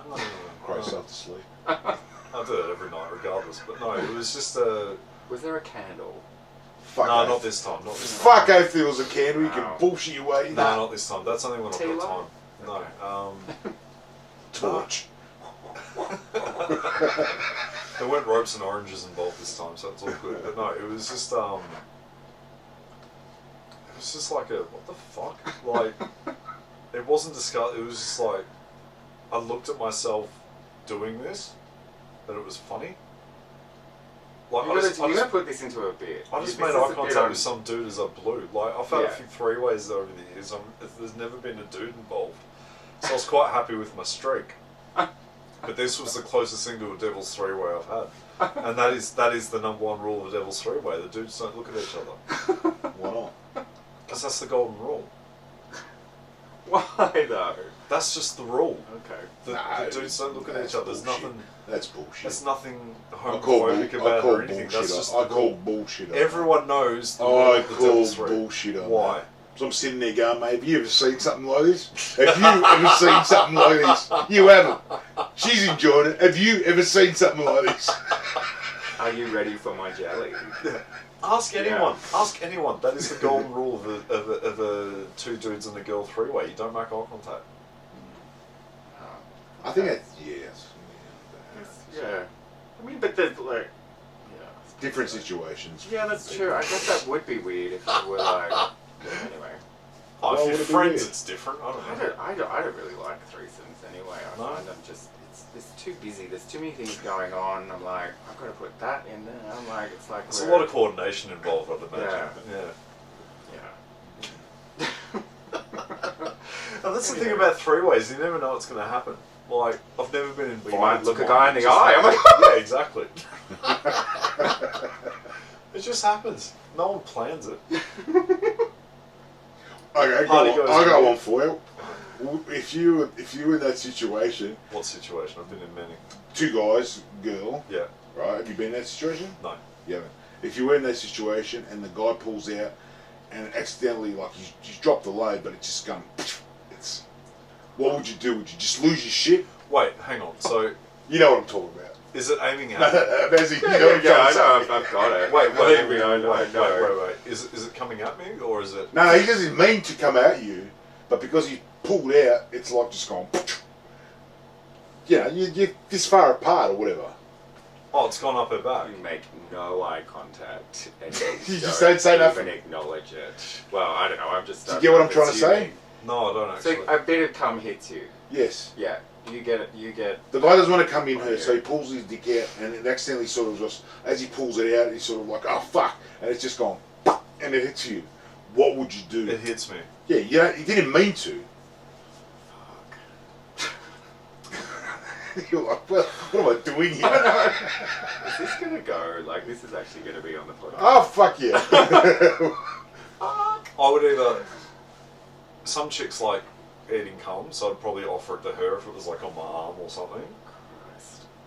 Or I'd wipe it on him. I would probably. Yeah, but you're laugh saying first you don't and want to. wipe You don't on want to him. make eye contact. I'd just go straight up to him and wipe on him. I say you make eye contact. And go, this is yours, bro. And Well, that's yeah, it. because as soon And as then he's come done, on, he's yeah. over it. Yeah. Yeah. Yeah. Yes. Yeah, Yeah. I'd You prob- fucking lie. Yeah, I'd probably revenge. I'd probably Spider-Man him or something, or revenge it on him. Why? What would you do? I will just keep going, do my thing. Well, that's where we're different. Of course we are.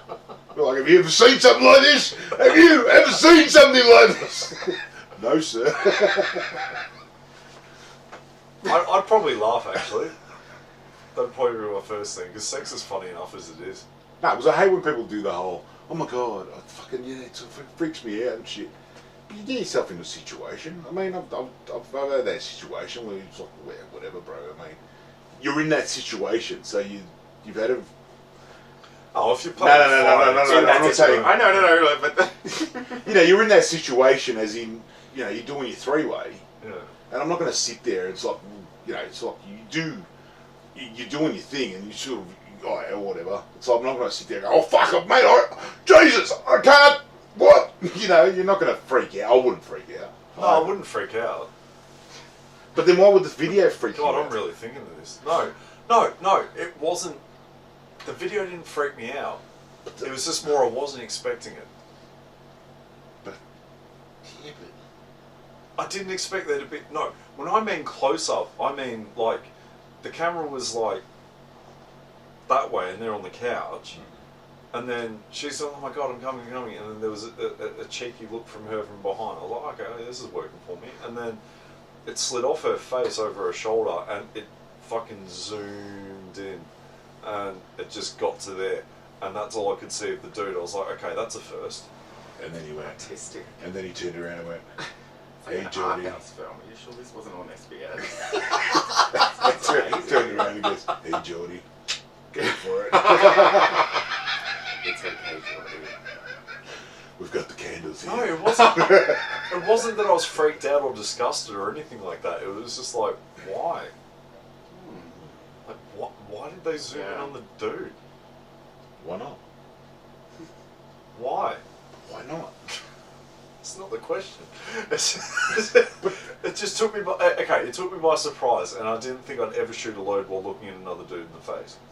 Yeah, but your whole focus was her. Yeah, And so you were at climax. that's You a know. fancy way of saying... Yeah, okay. What, whatever you want to fucking call it. You about to drop a load, whatever you want Yeah. to call You it. were Debbie Flintoff Kinging. You're through the definitely fucking off line. kinging it. Fucking, Yeah. yeah. You got a gold It's medal. been like it owed me money. Yeah, Yeah. No, it just... Right at the line. Yeah, it just... Have I done something wrong? It just feels weird. Like, it was just like... Don't get it. It just... It was just the first. And I thought I'd experienced everything I wanted to experience at this point. And then I'm looking at a dude in the face as I'm... Yeah. What about if now that's the only thing, that's the only way you can come from this Yeah, point wow. on? What? It's not. Shit. Well, just hypothetically. My hypothetical, bro. It's not. Just, yeah, I know. There's no fucking chance of that. No. You tried it last night with your candles and shit, I get it. Oh, fuck off with the candles. Hey, merch idea. Iron candles. Candles, yeah. Scented, scented God. candles. Balls out candles. Alright, what's the best smelling candle? I don't know. Sandalwood. Nah. Random. I Nah. love sandalwood. It's a beautiful. It's a bit too strong. I'm gonna go ocean breeze, so it's a bit salty. Nah, what does that have to Or be? pineapple. Well, sandalwood, like, I mean, sandalwood. I would. Sandalwood. Alright, you can market it. Done. Okay, no. Fine. Patent it. I would say. How do we get our candles made? Oh, we can sort that out. Alright, we can. Alright. So Serious. next time you come, you'll have a candle. Come, like here or come Yeah, on my Could you desk? imagine? Welcome to the podcast, Laurance. Give us a second. Oh, wow. Jordy, don't make eye contact. I always wanted to have my own merch line of energy drinks. Yeah. And it'd be called Jordy's... Oh, fuck, what was the name of it? Jordy's Juice or something like that. It'd be like a pre-workout drink for before you're about to bang. Jordy juice. It'd be pineapple flavoured. Who would drink Jordy's Is juice? that a myth? Who would drink Jordy's juice? Hey, that'd be a good wristband. Yeah. What? You know, those what would Jesus do wristbands? Who would drink? Jordy's juice. Alright, worst bomb. Alright, let's go to comedy. Fuck. Sorry. Yes, I was. Sorry. that's You're, what I you're, did you're wrong. about to go, no, I'm done. I'm leaving now. Sorry, guys. Worst bomb. Look, there's been a few, and I think I mentioned at the beginning about the career-ending bomb. Yes. Yeah, that was an interesting moment. I'd probably done about 6 or 7 performances, and as I said, you know, there were comedy competitions, very warm crowds, you know, friends, family, you know, laughing along, and I was working for a theatre in Sydney called the Belvoir Street Theatre, and anyway, the Belvoir Street Theatre it's world renowned. You know, Kate Blanchett and Jeffrey Rush, you know, all those people have like performed there, and I was working in the box office, and I was good friends with the woman who was the head of accounts, and she said, and she knew that I was doing comedy. She'd seen like a little DVD, and she said, "Why don't you do the Christmas party?" And I was like, "Yeah, I am totally ready for corporate gigs. Like I can do this." But what I did, as I got closer to the actual Christmas party, I then suddenly realised that it wasn't just, I thought it was just the box office staff, the back office, like the HR girls and the accounts team. Oh, no. It was like the creative, like everyone, part of every production, all the actors, all the actresses, you know, the director, everything. Shit. Oh, God. So bad. So like, literally... I walked on. Oh, that's the other thing. Like it wasn't even a microphone. Like you couldn't like a stand-up gig. It was like a lectern with this like skinny little mic that came up here, and all I wanted to do was to hold on to something. So I just literally white knuckled the fucking lectern like the whole time, and I mean, no. That's also the other thing. There was no introduction either. So like this woman just got up and she went, "And now Laurance is going to do some comedy," and like nobody knew who I was, especially the actors. Yeah. And like there's some people who were in that audience, like the creme de la creme of fucking Sydney theatre, Australian theatre, whatever. Like there's actors and actresses that I can still name today. I'm not going to say who they are, but they were standing there in the audience, just looking at me like this, like. What? Like, what the fuck? How dare you fucking even exist, let alone do stand-up comedy for us? It was really just not a great experience. And of course, I did the set that I did at the comedy competitions. It's the same set that I do today. No. That's just that's rolling an it out expression. over another 14 years.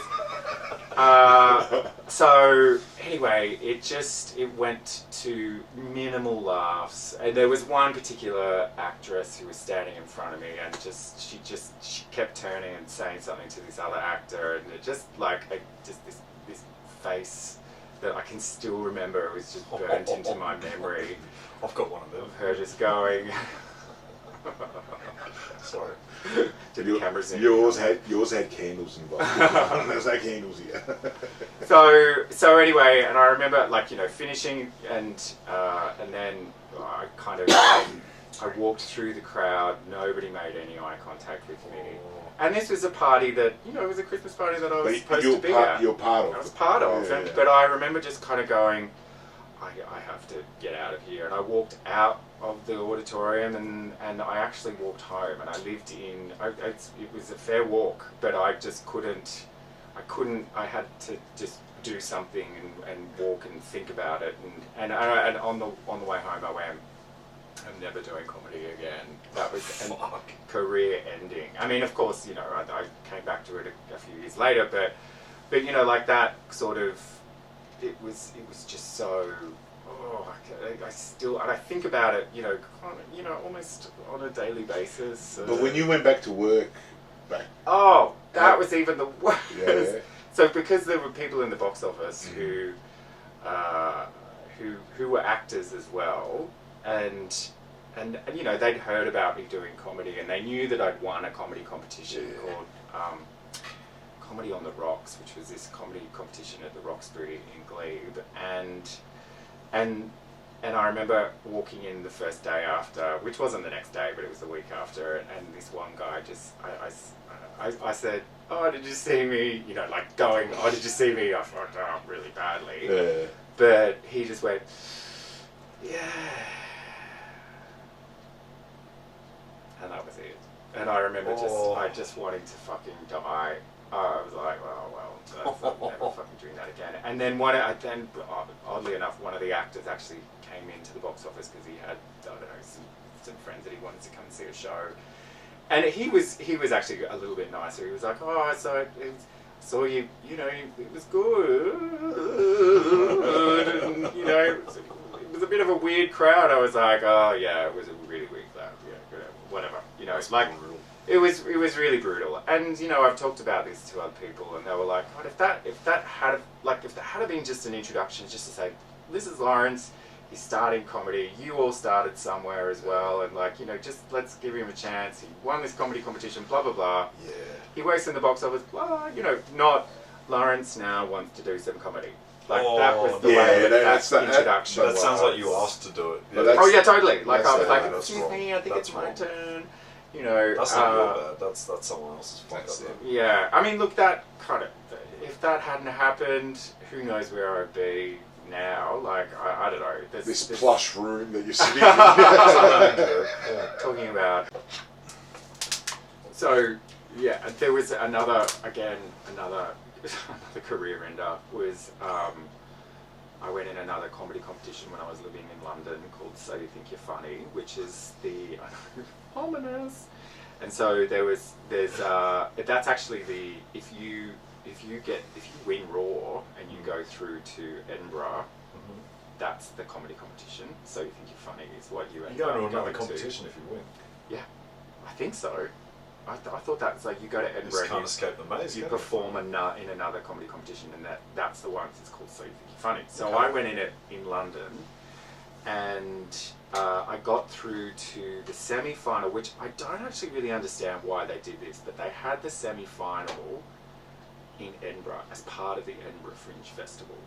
So again, had done the heat, and then no stand-up performances. There was no stage time. Like, and that heat probably happened in April, and then you were at the festival in August performing to a festival audience. Well, I was. I mean, sure, the other comedians were probably, you know, well seasoned, gigging all the time. Especially some of them had shows in the festival, like part of the Free Fringe. That they weren't established comedians, but they were established enough that they could, you know, work a room. So I trot along thinking, yeah, it's fine. I've practiced in my room. This is totally going to nail this. And I got up on that stage, and it was a packed audience. It was at the Gilded Balloon, which is like, it's a huge place to play comedy. And you were supposed to do 7 minutes, and at the 6th minute, you would get a light. And I had timed my comedy down to, like, it was literally 6 minutes 56. I had 4 seconds to play with. I was like, uh-oh, what if they laugh so much that I'm going to go over? Shit. And I got up, and the first laugh I got, you know, that was good. And then I got in my head and went, oh my God, they've laughed. What is this going to mean? Like, you know, then it was almost like the fear of success got in my head, and then I just fluffed everything else. Like, I forgot stuff, I sped through stuff, I didn't look anyone in the eye, and that was the other thing. Like, it wasn't a spotlight that blinded you. You could literally see people all the way to the back row, and I didn't even get the light. And after timing it down to having 4 seconds left, I didn't even make it to 6 minutes. Shit. So yeah, that and then I remember coming off stage, and I'd also had a couple of friends who flew up from London for it, and I remember before going on, I was fucking so annoyed that they'd come, even though they'd like made the trip and like spent money, bought tickets, done all that, and I was just like, you fucking bitches, what are you doing here? You're gonna see me fail. And couldn't look at them, and then anyway afterwards they were like, oh, that was really good, you know, when someone goes super high pitched, and then you know, and then I remember sitting with them the next day, and I just went, guys, it's gonna be okay. Don't worry, I'm never doing that again. Like, I will never have to put you through that. It's never happening again. And then of course here I am, so many years later. Well, we're glad you're a year and a half in very glad you're doing here. comedy. Yeah, thank you. No, well, I know you say you do the same stuff, but I've seen you mix it up a bit. Yeah, look, there's got to be, yeah. I found, I don't know, in this whole time everyone's been like, oh, it's you know, this is a really great time to be creative, and like you must be writing loads of stuff. I'm like, nah, I don't know. I'm you know, barely able to I go to my actual day job rather than, you know, be able to come up with new pithy fucking stories, and then also when we come back from this, the kind of lockdown, COVID, pandemic jokes. There's gonna be so many. It was like before we even went into lockdown, all the fucking jokes about toilet paper. Yeah. Like, if you can't say anything that is fresh and new or take a different spin on it, then fucking don't say anything at all, mate. Like, I know you might. Agreed. Yeah, it just so I actually, like, there'll be a couple of things that I might throw out, but you know, it's not going to be COVID heavy. Yeah, good. Yeah, totally. No, because it'll be exactly the same set that I was doing before COVID. No, but there's nothing wrong with that. It's a fucking good set. So if anyone's listening who hasn't seen Laurance, please get out and see him. I highly recommend it. But before we wrap up, I have to ask, what comics do you watch? Like, who are your influences? I really love female American comedians. I love female comedians in general, but there's one particular comedian who I think she's so underrated and so funny is Maria Bamford. I don't know if you're looking at me. Name rings a bell, but I can't put the face to it. Yeah. She does a lot of. It's very quirky, I guess, for want of a better term, comedy, where she talks about her own mental health and really makes it quite funny, and it's the way that she draws an audience in that probably may never have experienced mental health the way that she has, but makes it funny and accessible, and that's the thing that that's the thing that I really love about her. Like, she'll talk about, you know, she's been a jobbing comedian for so many years. She'd probably be nudging 50 now, but she would talk about going on radio shows in the Midwest or whatever, and she does these voices. She does her mom, she does her dad, she does, you know, anyone, and she basically was saying, she was taking off this radio presenter who was like, well, I don't think she's that funny, I just think she's schizophrenic, and she then goes, well, the thing is that schizophrenia is hearing voices, not doing voices, which I just was like, that's, you know, you're inviting people into that world of mental health that is, and also you know, you're taking a lot of the stigma out of it. Like, she is, I don't know exactly what her diagnosis is, but it's like, I think it's definitely bipolar, and she has, I think there's like a split personality disorder or something. I don't want to. I feel like I haven't done the required reading on what her diagnosis is, but yeah, she's hilarious. I honestly, if you get a chance to, you know, look her up, she's really send me a link to. Yeah, she had a show on Netflix called Lady Dynamite, which was a little kooky, I'm gonna say, and even I, as like a die-hard Maria Bamford fan, was like, you're kind of losing me here on this one, but you know, I'll stick with it. Yeah. Who else? I love Sarah Silverman.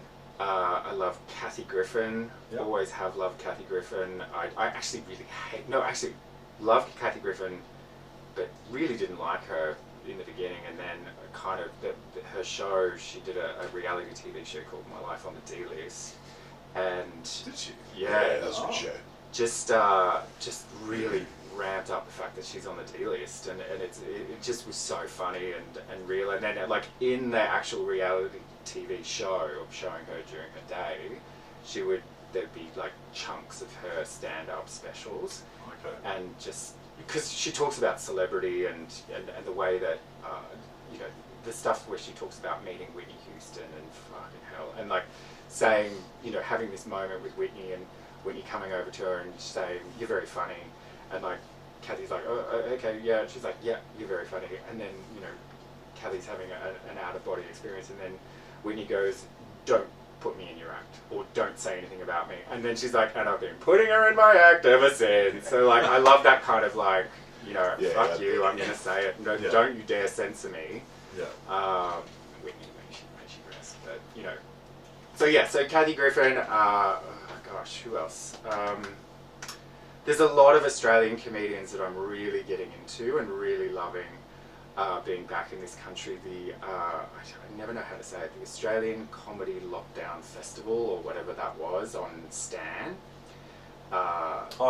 Michelle Brazier. She's a fellow comic she's a comic from Wagga Wagga, which is where I'm from, and she just nailed this.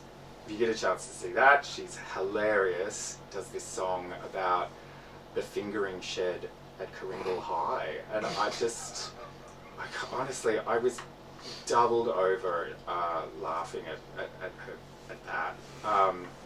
Who else was there? There was a couple of other. Nikki Britton. I love Tom Ballard. I think Tom Ballard is hilarious. Of course, you know, I love Joel Creasy and Reese Nicholson. I do love, there's a lot of people that kind of do influence me, but there's part of me that doesn't like to watch a lot of gay comedians, because I get nervous that, you know, that not that they're going to be better than me. I know that they're better than me, but, you know, I'm also like, oh, fuck, they've done that already. I can't do that. Yeah. Shit. And then it's going to make me think that I'm, you know, plagiarizing their stuff. As in like they've touched on this topic or something. Totally, like that. yeah. I get that sometimes. And like, you know, there's a different, like a comedian said to me early on last year, he basically said, you could be a gay comedian, but you could also be, you know, you don't have to rely just on the gay elements of my life, but you know, that's the thing that's most prevalent, and you know, growing up in the country, although that was you know, a pretty awful experience for 18 plus years of my life, you know, it is it's a comedy gold mine that I'm just loving borrowing from or mining from. Yeah. Does that answer your question? Yeah. No, it's just interesting to see, like, because you know, not only are we mates, but I'm also a fan of yours. So I like seeing you when, you know, you're on a bill. I don't know you're on the fucking bill or whatever, but like, I like I don't know. It's just cool to know, like, you know, who do you listen to or watch and all that sort of stuff, and like, how did that shape you? Or yeah, it's just curious. It's like flicking through someone's iPod. Or Spotify, is that better? Gold. Spotify, is that better? No, my iPod is so old I can't put new music on it. Hey, look, I've seen a lot of people buying iPods off those really big iPods off eBay. Yeah, but because they saw so much more music than you can put on your phone. There's no fucking ads, yeah. Does hamster come up every time? No, there's no hamster on it. Porn on my iPod. I've got a tablet for that, thank you. It's not even a tablet, it's a fucking laptop. Anyway, moving on. No, it's just curious to see, you know, who people watch and, you know, how they got into them and all that sort of stuff. And, yeah. So where can we check you out socials? I'm on Instagram at Laurance Drizz, LOZDRIZ, and I am sort of on Twitter. It's the same at Laurance Driscoll, but Twitter I'm in and out. I'm like it's like the gym. I'll do it like really like religiously for like 2 weeks, and then I'll be like, fuck this. Yeah, you've got and to then pass come when you back don't to use it. Yeah. Well, it's like comedy as well, very on off. But Instagram. But the other thing is, I don't really. I need to be more social media, present, because at the moment I'm not, and I want to start doing a lot more stuff. But yeah, it's I don't know. I find social media very strange because like there's so many people on there that from my life that don't necessarily know that I'm doing comedy, and I don't really give a fuck. I don't want them to know that I'm doing comedy, because they'll be like, "What are you doing? What's this? This is so weird." Like, and I don't post, and I feel really bad whenever I'm on at Death or Glory, and you say share, and I'm like, nah, I'm not going to share, because I don't want. I get very nervous about anyone coming to see me. Also, I don't want. I don't know. That there's part of my life that I like to keep, compartmentalized That's part fair. of my life. Yeah, no, I get that. But I mean, this is the thing. It's stupid and Can you have Laurance comedian or? Oh yeah, like a fan page on Facebook or like something. change it over to. Yeah, I might do that. I don't know. It doesn't. At the same time, I'm gonna have to come out about it sometime. Like if, eventually, hopefully, there might be something that that would.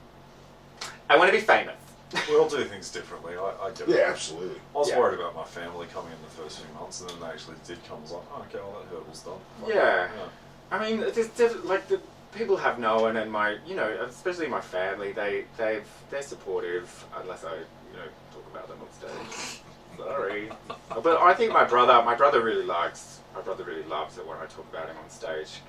He gets, but then there's other times where he's like, he's very straight-laced. He's like, well, why did you say that? Like this podcast, he will never see the light of day. He's never going to hear the fact that I even masturbate. Like that is something that I think would probably put him over the edge. Yeah, Like you talked about that in a public space, in a public sphere. Oh my God. What have you brought shame on the family? I'm like, well, you've got to take the fucking good with the bad. The irony of that is with two straight guys. Ride or die, motherfucker. Yeah. Two straight guys. Which would probably make it okay. That's what I mean. That's fine. With those guys. Yeah, that's fine now. Yeah. Breaking barriers. Thank you very much for being on today. My pleasure. Thank you so much for having me, guys. I really appreciate it. It's been really fun, and I've been missing the performative element during this, but yeah, this is like a big performance. It's been amazing. No, thank you very much. Thank you, Laurance.